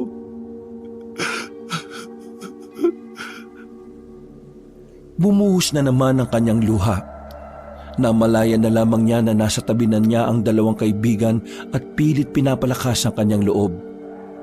Nang kumalma na siya, binuksan na nila ang lahat ng ilaw. Inilapag ni Almar ang bote ng alak sa lamesa. Alam kong hindi ka umiinom ng marami pero siguro naman ayos lang na uminom tayo ngayon. Hindi ito selebrasyon sa pagkakapanalo natin kanina. Kumbaga, ito ang simula ng bagong buhay natin. Pre, naniniwala kami sa'yo. Malalagpasan mo to. Kakayanin mo to, pre. Maraming salamat talaga sa inyo, mga tol. Kung wala siguro kayo, baka wala na rin ako. Basta pre, habang magkakasama tayong tatlo, walang iwanan. Nag-inuman nga ang tatlo ng mga sandaling yon. Sapat na sa kanila ang pulutan na isaw ng manok na nabili pa sa kanto. Kahit na papano, muling nagkaroon ng buhay ang bahay na yon. Napuno na naman ng tawanan at sandaling nakalimot si Nardo sa lahat ng sakit na kanyang nararamdaman. Dakong 12:00 ng gabi, nakatulog na ang tatlo. Si Almar nasa ilalim ng lamesa. Si Bong naman ay nasa pintuan ng banyo. Habang si Nardo nasa ilalim ng papag habang yakap-yakap ang larawan ng kanyang mag-ina. Kinabukasan, Uy, Gagi! Ano ginagawa ko sa banyo? naunang nagising si Nardo at Almar nung umagang yon. Nasa lamesa na sila habang kumakain. Doon ka natulog eh. Inigising nga kita kanina, naninipa ka pa. Di hinayaan na lang kita. Halika na, maupo ka na dyan at sabay mo na kami kumain dito. Pabira! Ang pangi ko tuloy! Ay, siya nga pala. Kayong dalawa, alam ba ng pamilya niyo ang ginagawa niyo? O yung tungkol sa mga aswang? Hindi ko masabi sa kanila eh. Baka mamaya pigilan pa nila ako. Di ko rin sinabi. Mas magandang wala na silang alam para hindi sila mapahamak. Natanong ko lang kasi nga sa mga susunod nating laban, tingin ko mas magiging madugo na yon. Kaya bago sana tayo umalis mamayang gabi, puntahan nyo na sila. Kung kakayanin yung makapagpaalam, gawin nyo na. Hindi natin alam kung ano mangyayari sa laban na sasalangan natin. Pagkatapos nilang kumain ay agad din namang umalis ang dalawa. Dakong hapon na makabalik ito sa bahay ni Nardo. Mangyak-ngyak pa si Almar nang datnan siya nito. Tinapik-tapik na lang ni Bong ang lalaki. Di niya nagawang magpaalam. Naawa siya sa mama niya eh. Ayaw niya mag-alala. Sorry pre, hindi ko kaya eh. Siguro kung mamamatay ako, mas maigi nang hindi nila malaman. Walang mamamatay sa atin. Lahat tayo makakabalik ng ligtas. Kinuha na nila ang kanilang mga sandata. Paalis na sana sila na makaramdam ng pagsakit ng tiyan si Bong. Kaya naman nanatili na muna sila roon ng halos 1 oras. Tinapos na muna nila ang pananakit ng sikmuran ni Bong. Pero maya-maya lang din ay agad na rin silang umalis. Madilim-dilim na ang paligid nang simulan na nilang maglakad. Nang nasa tahimik na daan na sila, hindi nila inaasahang merong magpaparamdam na aswang sa kanila. May sumusunod sa atin. Maganda kayo mga pre. Sinasabi ko na nga ba, tama hinala ko eh. Kaya naman natin to. Tiwala lang. Huminga ng malalim si Nardo. Maigpit ang hawak niya sa kanyang itak. Mga ilang sandali lang, tuluyan ang nagpakita ang mga nilalang. Nagdikit-dikit silang tatlo. Sa mga sandaling yun, nakita nilang may isang matandang babayang lumabas mula sa dilim. Kutob nila ito ang pinuno ng mga aswang base sa pagbibigay galang ng ibang aswang dito. Sino ka? Magpakilala ka! Santina ang pangalan ko. At ako ang pinuno ng mga aswang. Mabuti naman at nagpakita ka kagad. Para na rin hindi na kami mahirapan pang hanapin ka. Pinaslang mo ang apo ko. Apo mo yung nasa itlog na yon? Oo. Siya ang kaisa-isang apo ko na nabuo dahil sa pinaghalo-halong dugo ng mga sinaunang aswang. Pero ngayon, wala na siya dahil pinaslang mo siya. Hindi ko kasalanan ang ginawa ko. Pinrotektahan ko lang ang sarili ko at ang dalawang kaibigan ko. Kasalanan mo yun. Kung hindi mo nilagay sa kuwebang apo mo, wala sana makakakita sa kanya. Hindi sana siya madadala malapit sa trabaho namin. Kahit na anong sabihin mo, ikaw pa rin ang pumaslang sa kanya. Inalisan mo ng karapatang mabuhay ang isang sanggol. Wala kang hindi siya sanggol. Isa siyang halimaw na may kakayahang makapanakit ng tao. Kahit ano pang sabihin mo, hindi ko pagsisisihan ang ginawa ko. At kahit mabuhay pa siya, papatayin ko ulit siya. At bakit? Hindi pa ba kayo nakontento sa ginawa niyo sa mag-ina ko? Pinaslang niyo silang dalawa. Oo, hindi pa ako kontento. Dahil hanggat nabubuhay ka pa, hindi ko mararamdaman ang hustisya. Sira naman pala talaga ulo ng matandang to eh. Kayong unang nagdulot ng kapamakan sa tao tapos kayo galit? Nakaganti na nga kayo eh. Kung inaakala niyo matatakot kami kasi marami kayo, diyan kayo nagkakamali. Mga pre, iandaan niyo mga sarili niyo. Alerto! Hindi ko nahahayaang makawala pa kayo. Ngayong gabi, ito ang gabi ng inyong kamatayan! Akmang lulusob na ang mga aswang, pero bigla na lamang silang pinagtititira ng mga palaso. Nanggagaling ang palaso na yon sa dilim. Kaya noong mga sandaling yon, napilitang magtago ang matandang si Santina. Agad naman nakipaglaban ng tatlo sa mga aswang. Sila Mang Elias! Nabuhayan sila ng dugo nang malamang rumesbak pala sa kanila ang tatlong matanda. Agad silang nakipagsagupaan. Nagtakbuhan ng mga aswang. Sinundan nila ang mga yon hanggang sa makarating na nga sila sa loob ng kagubatan. Sandaling nanahimik ang paligid. Nawala ang mga angel. Pero nararamdaman pa rin nila ang presensya ng mga aswang. Nariyan pa sila. Kumukuha lang ng tamang pagkakataon para traidor na umatake. Show yourselves, monsters! And I'll show you who am I! Walang tumugon sa kanila sa mga oras na yon. Kaya naman napilitan na silang kumalat. Inisa-isa nila ang mga puno. Pero wala na silang nakita. Hindi kayo ng tamang oras para sa mga aswang para palagan nila tayo. Nakto! Baka sila gusto pataya kapag buwan bilog-bilog! What a coward! I thought this will be a bloody night. Wala na tayong mapapala rito. Kayo tatlo, sumabay na kayo sa amin. Sa susunod, iwasan yung umalis ng gabi, lalong-lalo ka na, Nardo. Ikaw ang pinakamainit sa mata nila dahil meron kang atraso sa kanila. Tumango na lamang ang lalaking si Nardo. Maya-maya pa'y sabay-sabay na rin silang naglakad. Hindi na nasundan ang gulo. Nakarating sila ng payapa sa kanilang kampo. Diretso sa isang kubo ang magkakaibigan. Sa puntong ito, saka na lamang sila nakahinga na maluwag. Buti na lang talaga dumating sila kanina, no? Kung hindi, baka nilapa na tayo ng mga aswang na yun. Ang galing nila. Natunugan kagad nilang nasa panganib tayo. Sinabi ko kasi na kapag nalate tayo ng uwi, baka nasa alanganin tayo. Eh di ikaw pala magaling. Henyo ka talaga, pre. Henyo kayo dyan. Ginawa ko lang sa tingin kong tama. Hindi naman tayo mga veterano kaya kailangan talaga natin ng tulong nila. Isang malalim na paghinga na lamang ang nagawa ng magkakaibigan. Maya-maya pa, lumabas ng muna si Nardo. Hinanap nila ang matandang si Elias. Nakita niya yon sa bakuran na kalmadong umiinom ng kape. Agad niya naman itong nilapitan. Akala ko'y nagpapahinga na kayo. May sasabihin ka ba, Nardo? Gusto ko lang pong magpasalamat sa pag-respondi nyo kanina. Kung hindi dahil sa inyo, baka dinubog na nila kaming lahat. Hindi ko rin talaga inaasahan na makakatagpo namin yung matandang aswang na yon. Wala yon. Tungkulin naman natin ang iligtas ang buhay ng isa't isa. Pero, Nardo, ikaw ang pinakapunterya nila.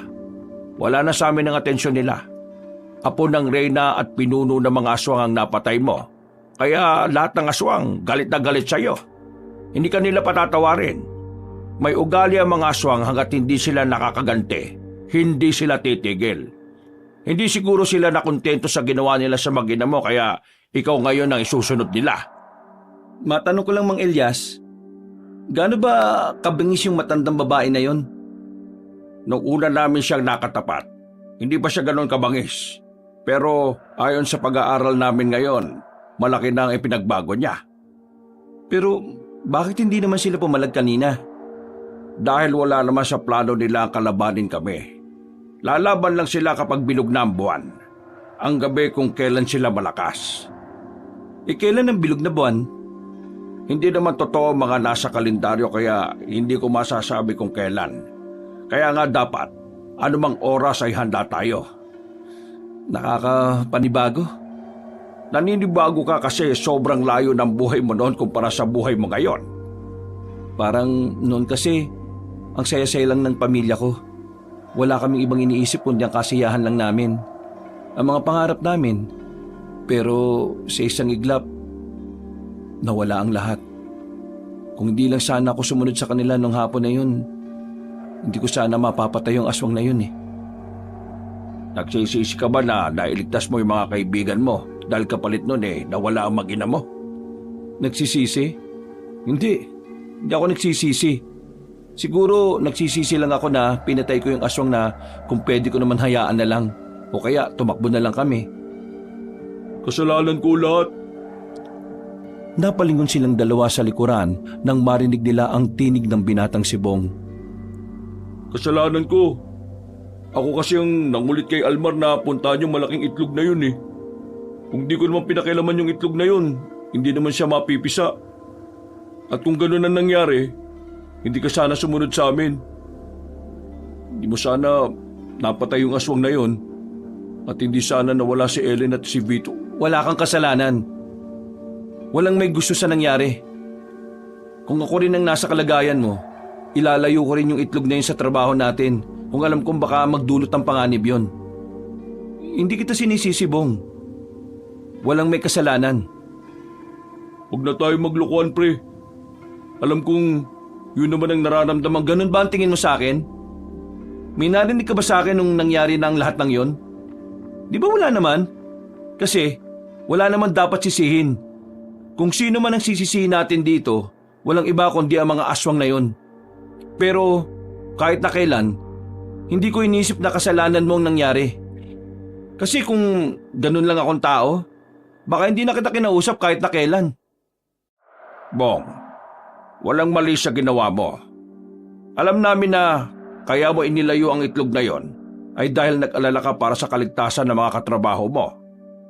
Kaya ikaw, huwag mo nang sisihin ang sarili mo. Makaka-apekto yan kapag ikaw ay nasa gitna na ng labanan. Nilapitan ni Nardo ang kanyang kaibigan at saka inakbayan. Ano ka ba? Tigilan mo nga yung mga sinasabi mo. Tingin mo matutuwa si Vito kapag yung ninong niya naalaman niyang ganyan? Hindi ko talaga kasalanan. Kulit mo naman, hindi nga. Parang batang umiyak ang lalaking si Bong. Natawa na lamang si Mang Elias at si Nardo nung mga sandaling yon. Kalauna naman ay nahimasmasan na rin si Bong. Bumalik na rin sila sa kanilang silid. Inabutan nila si Almar na humihilik-hilik pa. Tinabihan na lamang nila ito at saka natulog na rin. Kinabukasan, Bong, Almar, uy, gising na. Mag-aalmusal na ang lahat kayo humihilig pa rin. Pambihira, magkaya ka pa talaga kayong dalawa Anong oras na ba? Mag-aalas 8 na, no? Napasarap yata tulog ko ah. O sige na, bumangon na kayo. Kailangan na natin magsikilos. Pagkatapos ng almusal may dinalin na naman daw mga aswang. Ha? Dinali? Sino na naman? Yung mga tao naman ni Mr. Dang. Pero buti na lang walang namatay. Sugatan lang daw. Tingin ko, kailangan na talaga nilang pauwin dito yung mga tao nila. Mauubos lang yung mga yun Tingnan natin kung anong magagawa nila. Matapos makapag-almusal, nagpatawag na naman ng mahalagang pagpupulong si Mang Elias. Sa puntong yon, itinakda na ang kanilang paglusob sa hinihinala nilang kuta ng mga aswang, na kung saan doon din nagtatago ang reyna at pinuno ng mga aswang na si Aling Santina.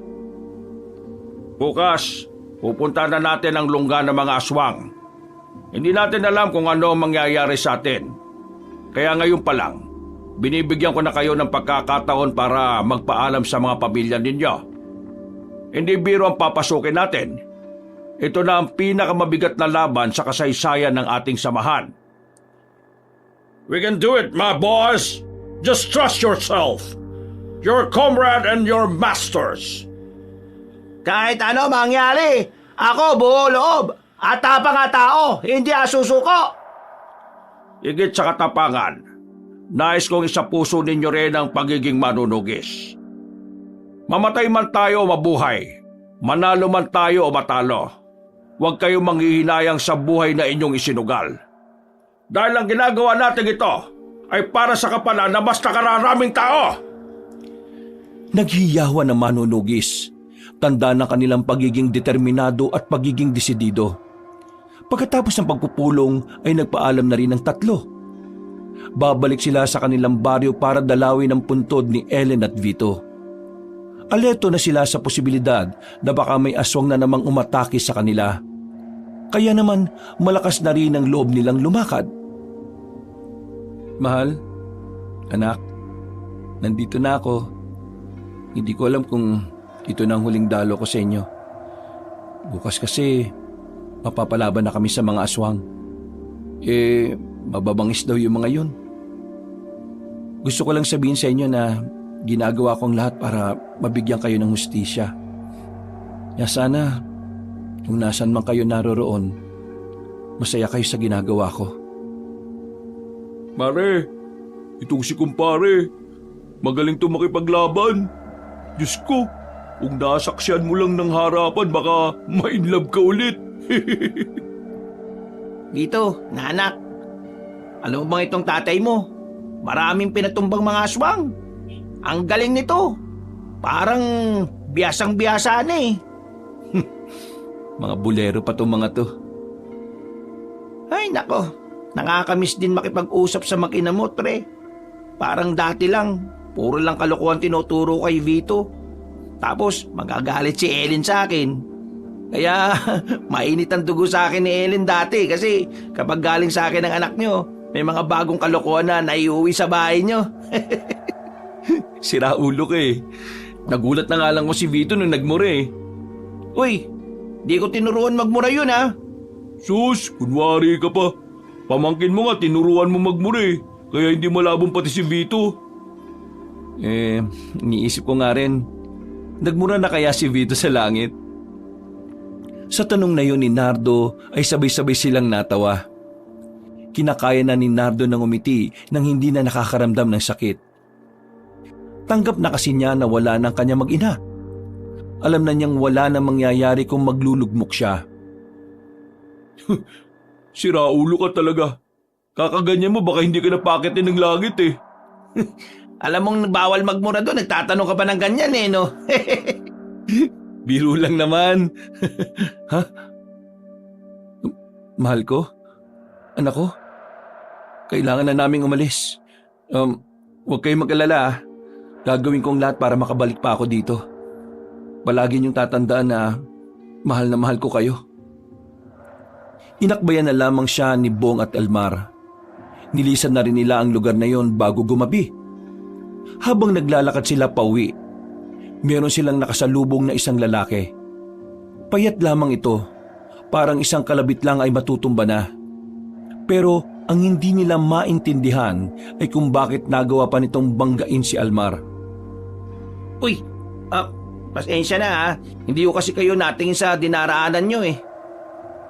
Tumingin na masama ang lalaki. Lumapit ito sa kanila matapos bumangon. Tapos bigla na lamang nitong tinapik si Bong at Nardo sa balikat. Wala naman itong sinabi, pero agad na rin itong naglakad ng mabilis. Problema ng siyang yun. Parang timang ang putik. Hindi na lamang nila yung pinansin. Pinagpatuloy na lamang nila ang kanilang paglalakad. Nang makarating na sila sa baryo ng mga manunugis, bigla na lamang nakaramdam ng panlalamig si Almar. Ayon sa lalaki, para itong pinasok sa drum na may yelo. Ginaw na ginaw ito kahit na mainit ang panahon ng mga sandaling yon.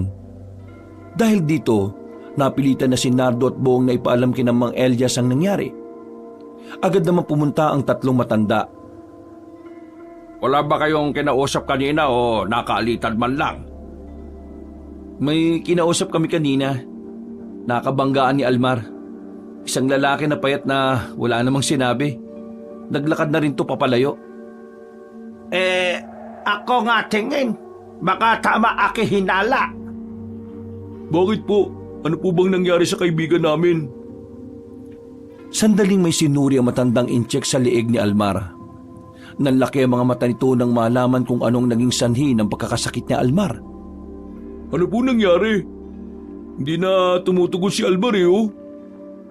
Nakto, aswang bumangga sa kanya. Nadali siya ng sagi-sagi modus. Anong sagi-sagi modus? Ito yung gawain ng mga aswang na kapag dumikit ka sa kanila, makakasakit ka na ng malala. Hindi normal na sakit. Mas malala pa sa trangkaso. Ano pong gagawin natin ngayon? Akin bahala. Akin eksperto sa ganito. Akin gawa paraan. Buhat nyo na kaibigan nyo. Dali nyo sa sakin bahay. Malakas na binuksan nila ang pinto. At pagbagsak ni Almar sa lamesa, Lahat utos ko, sundin mabilis ha. kung ano-anong bagay ang pinakuha ni Mr. Dang sa kanila. Kahit na natatanga na sila sa sinasabi nito, ginagawa pa rin nila ang mga utos sa kanila. Nang maihanda na ang lahat, pinalabas na muna sila. Sinamahan sila ni Mang Elias at Mr. Downey sa bakuran. Mang Elias, bakit kailangan namin lumabas? Hindi ba namin pwede makita kung anong kalagayan ng kaibigan namin? May gagawin siyang ritual na kung saan hindi maaring naroon din ang mga hindi naman sangkot sa panggagamot. Don't worry boys, Mr. Dan can handle this. Just trust me. This is not his first time doing this. Tama si Mr. Downey. Ilang beses nang ginawa ito ni Mr. Dang, kaya magtiwala tayo sa kanya. Sana naman walang mangyari masama sa kanya. Bukas pa naman na yung alis natin. Kabado, hindi mapakali ang dalawa habang naghihintay ng balita mula sa matandang inchik. Inabot na sila ng umaga. Saka lamang lumabas ng bahay si Mr. Dang. Pawis na pawis at parang hinang-hina. Mr. Dang, ayos lang po ba kayo? Akin ayos lang. Ganito talaga. Hihina ako tapos gumamot. Mang Elias, totoo ba sinasabi niya? Normal lang yan sa mga manggagamot. Yung ibang porsyento kasi ng bigat ng pakiramdam ng ginamot niya lumilipat sa kanya. Ganun po ba? Mr. Dang, maupo na po muna kayo. Kakaupo lang ni Mr. Dang nang biglang napahawak naman si Bong sa kanyang ulo. Bigla na lamang itong nahilo. Muntikan pa itong matumba. Buti na lamang ay nasalo ito ni Mr. Downey. What the hell is happening? Are you okay? Hey! Teka, ano nangyayari sa'yo?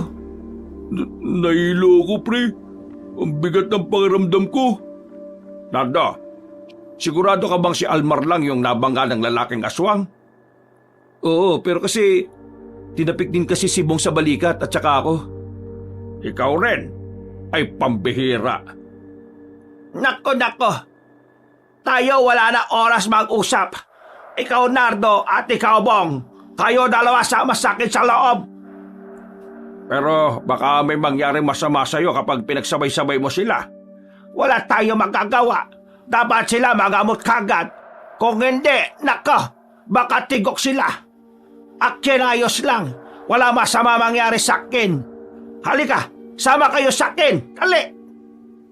Pumasok na rin si Nardo at Bong sa bahay na matandang inchik. Nakita nila si Almar na nagkaroon na rin ng malay. Pero nangihina pa rin.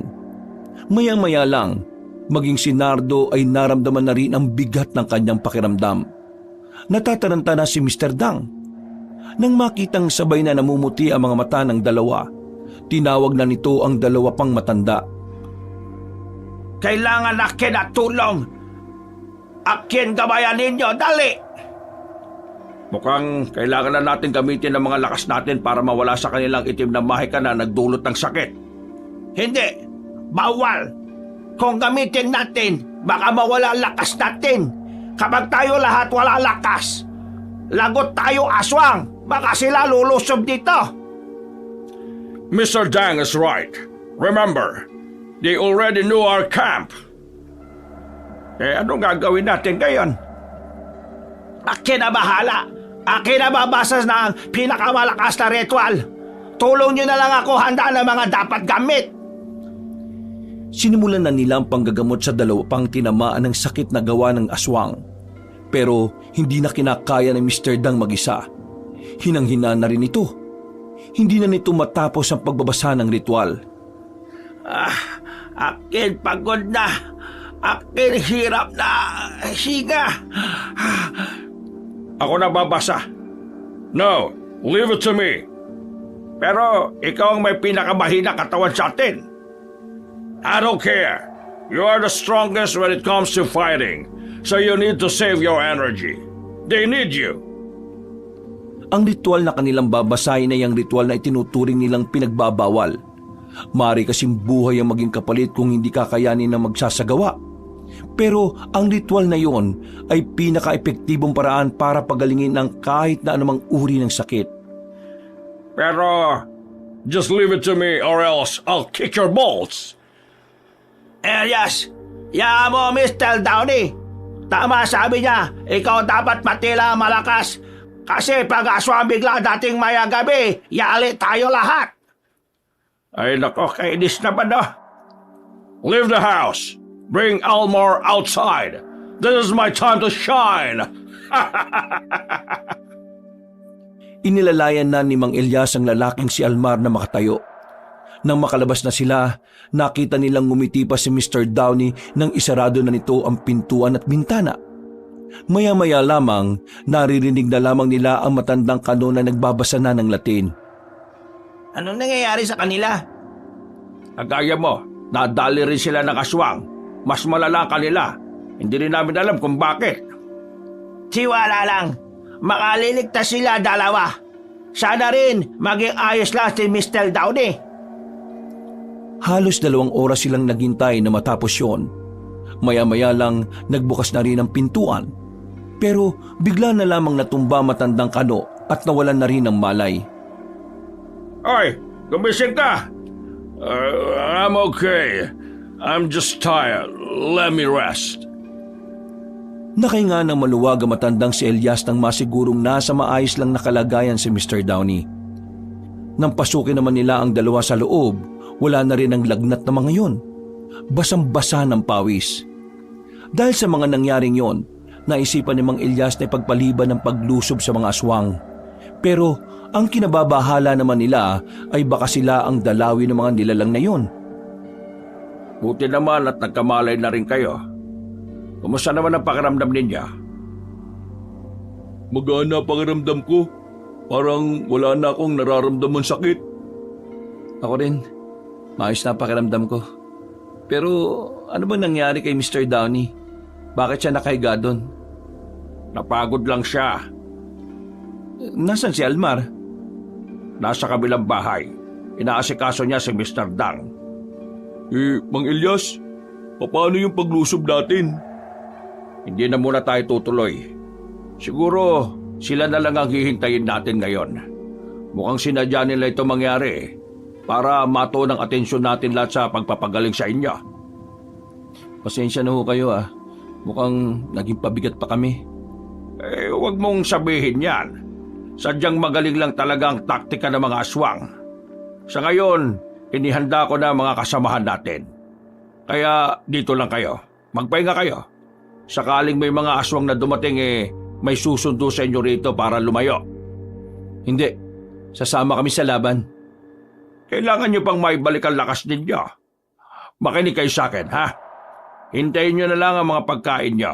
Paparating na yon. Maiwan ko na muna kayo, ha? Pupuntahan ko lang si Mr. Dang. 2 minuto pa lang na nawawala si Mang Elias. Tumunog na ang kampana sa kanilang kampo. Ang kampanang yon ay senyales na may mga kalaban na sa paligid. Sunod nilang narinig ay ang mga taong tila natataranta na sa labas. Agad na bumangon si Nardo at kinuha nito ang itak. Ganon din naman si Bong. Hindi ako papayag na wala akong gagawin. Ayoko maging pabigat. Paano si Mr. Downey dito? Do your job. Don't mind me. Napatingin sila nang makitang may malay na ang matandang kano. Nakangiti pa ito sa kanila. Nilapitan nila si Mr. Downey. Nakita nilang hindi na igagalaw na matanda ang katawan nito.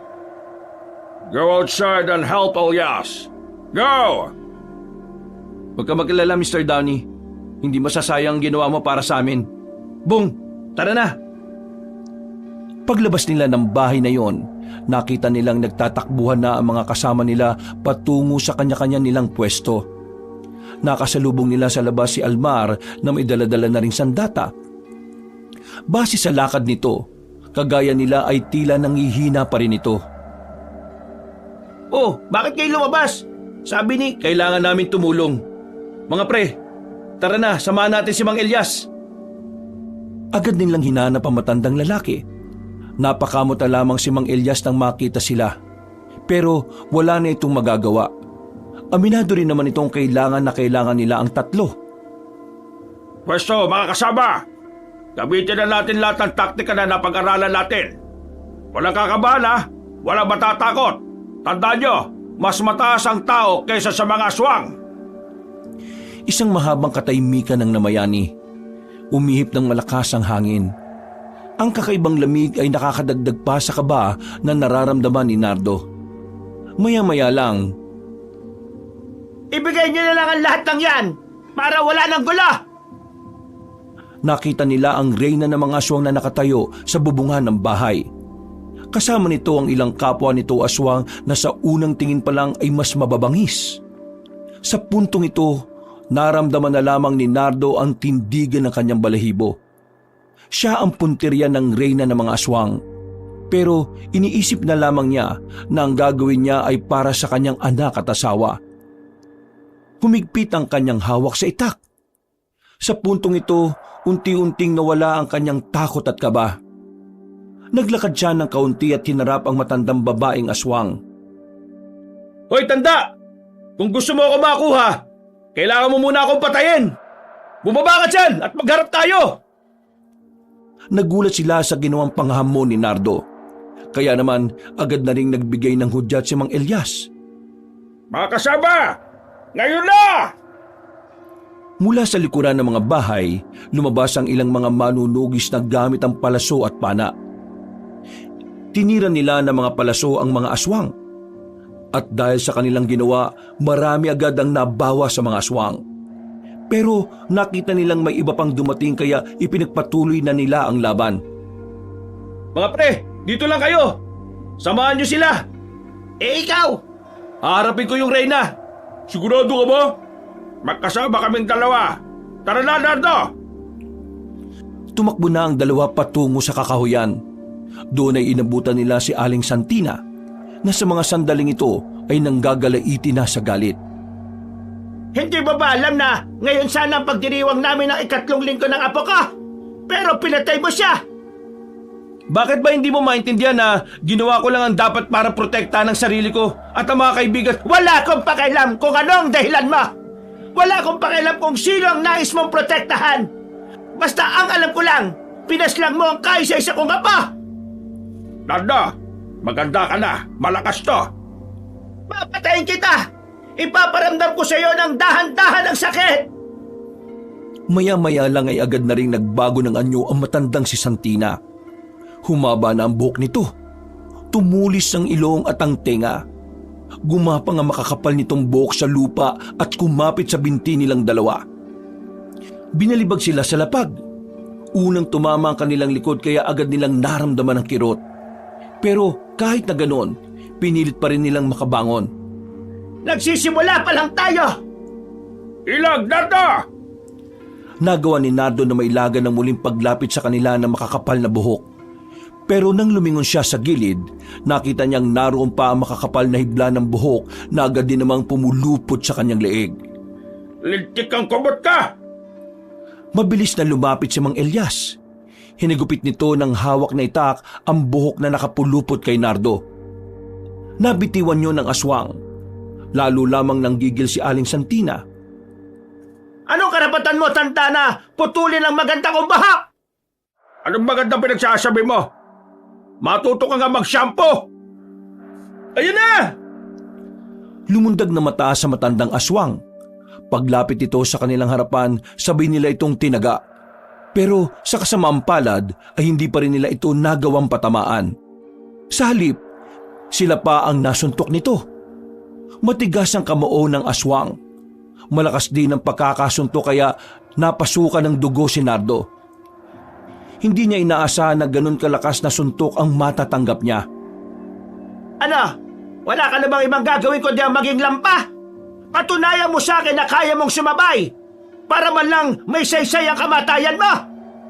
Ang dami mong satsat! Nanlalaki mga mata ni Aling Santina nang may ipinukol na patalim si Mang Elias. Pinansalag ni Aling Santina ang braso. Nang bumao ng patalim ay galit na galit naman itong tinanggal yon. Muling lumusob sa kanila si Aling Santina. Dahil sa gigil nito sa kanila, sila naman ang nakatanggap ng bugbog. Sarado na ang kaliwang mata ni Mang Elias, habang si Nardo naman ay iika-ika na ring maglakad. May mga kalmot na rin ito sa likuran. Nang mga sandaling yon, ramdam na ramdam ni Nardo na malayo na ang pagkakaiba ng lakas nila sa lakas na matandang si Santina. Pero hindi pa rin siya nawawala ng pag-asa. Alam niyang ang pagpaslang kay Aling Santina ang natatanging paraan para makamit nila ang hustisya. Masyado nang humahabang drama na ito! Oras na para tutasin ko kayo! Humaba na ang mga kuko ni Aling Santina. Akmang lalapitan ni Aling Santina si Nardo nang tumakbo si Mang Elias palapit sa kanila. Pero pumulupot lang ang makakapal na buhok sa leeg na matandang manunugis. Anong karapatan mong asakin ako ng patalikod? Anong akala mo sa akin, tanga? Oo, tanga ka! Kasi, inilapit mo pa ako sa'yo! May dinukot na bagay si Mang Elias. Agad nitong tinusok yon sa bandang balikat ng aswang na kubot. Pagbitaw sa kanya, napansin nilang parang lumaylay ang kaliwang balikat nito. Tignan natin kung magawa mo pa kaming palagan, matandang kumot! Anong ginagawa mo sa akin? Hindi ko na kailangan magpaliwanag. Dahil ngayong gabi, mamamatay ka na kasama mga alipones mo! Nardo! Ngayon na! Biglang tumayo si Nardo. Agad nitong dinukot ang punyal na nakalagay sa tagiliran nito. Pinukol niya yon patungo kay Aling Santina. Nang tamaan ng aswang sa dibdib, hindi na rin nag-atubili pa si Mang Elias na lumapit doon. Tinarak niya ang itak sa dibdib din ni Aling Santina. Napatras ang aswang. Sumusuka na rin yun ng dugo. Pero laking gulat nila nang makitang nagagawa pa ring makatayo ng diretso ang kanilang kalaban. Hinugot pa nga ni Aling Santina ang punyal at itak na parang wala lang nangyari. Buisit! Anong klaseng nilalang ito? Mang Elias, tingin ko hindi sa dibdib, kundi sa ulo. Kailangan natin pugutan ng aswang na yan. Sige, tsempuan lang natin. Nagmamadaling makalapit sa kanila ang aswang na kubot. Kahit na laylay na ang kabilang balikat nito ay mabilis pa rin itong tumakbo. Nagawa nilang ilagan si Aling Santina. Pero ang hindi nila inaasahan ay ang biglang paghaba ulit ng buhok nito. Pumulupot ang buhok kay Mang Elias, habang si Nardo naman nakailag at nagawang putulin ang buhok nito. Wisit ka talagang tao ka! Hindi na nagsayang ng oras si Nardo. Habang wala pa sa tamang posisyon si Aling Santina, agad nitong nilapitan ng matanda at saka hinataw niya ng malakas ang leeg nito. Dahil sa kanyang ginawa, bumagsak sa lapag ang ulo ng kanilang kalaban. Gumagalaw-galaw pa ang katawan nito bago tuluyang bumagsak. Ha! Ang galing mo, Nardo! Pinahaga mo ko! Hindi ako nagkamali sa'yo! Ginawa ko lang ho kung alin ang tingin kong tama para sa mag-ina ko at para sa mas nakararaming buhay at sa iba pang mga biktima.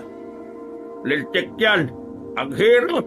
Sa lahat ng nakalaban ko siya lang ang pinakamalala. Kaya niyo po bang lumakad? Oo naman.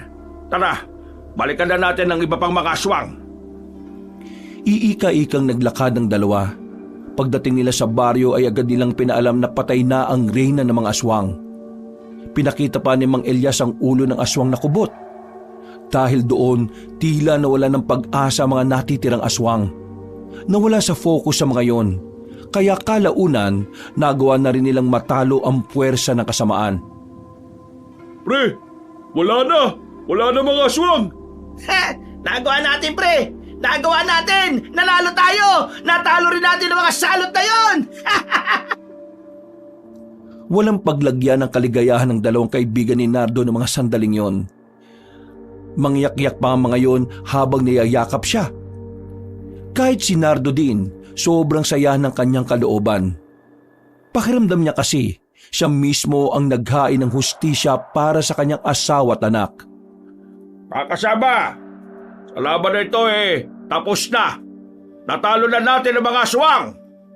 Lahat ng kanilang biktima ay nabigyan na natin ng hustisya. Kabayapaan na ulit ang maghahari sa mga baryo. Naipanalo na natin ang laban, mga kasama!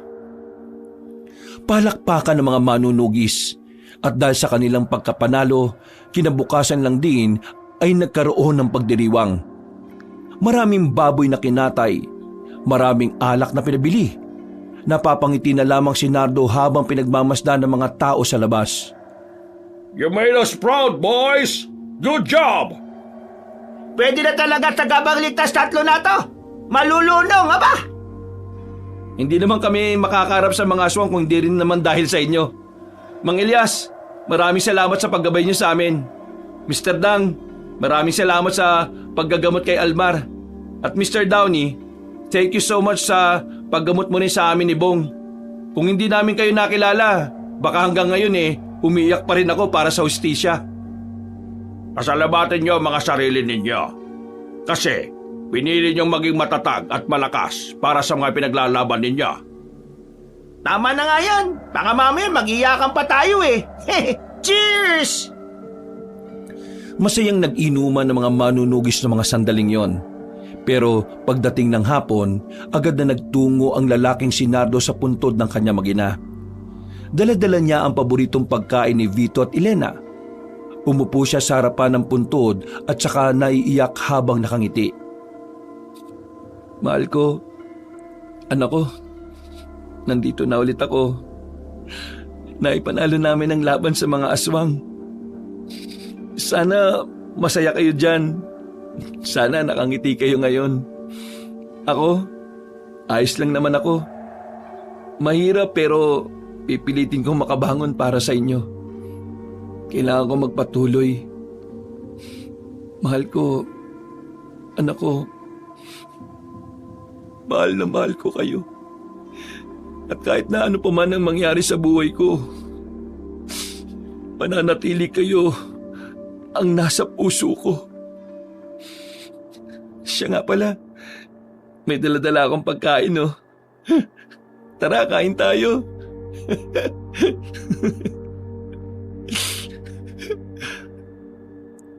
Iyak at tawang ginawa ni Nardo habang kaharap niya ang kanyang mag-ina. Pero magaan na ang kanyang pakiramdam. Maluwag na ang kanyang paghinga. Maayos na rin ang kanyang pananaw sa buhay. At kahit nawala na ang dalawang taong mahal niya, patuloy pa rin tinatahak ni Nardo ang bagong kabanata ng kanyang buhay. Wakas. Tatay, bakit pong sabi sa akin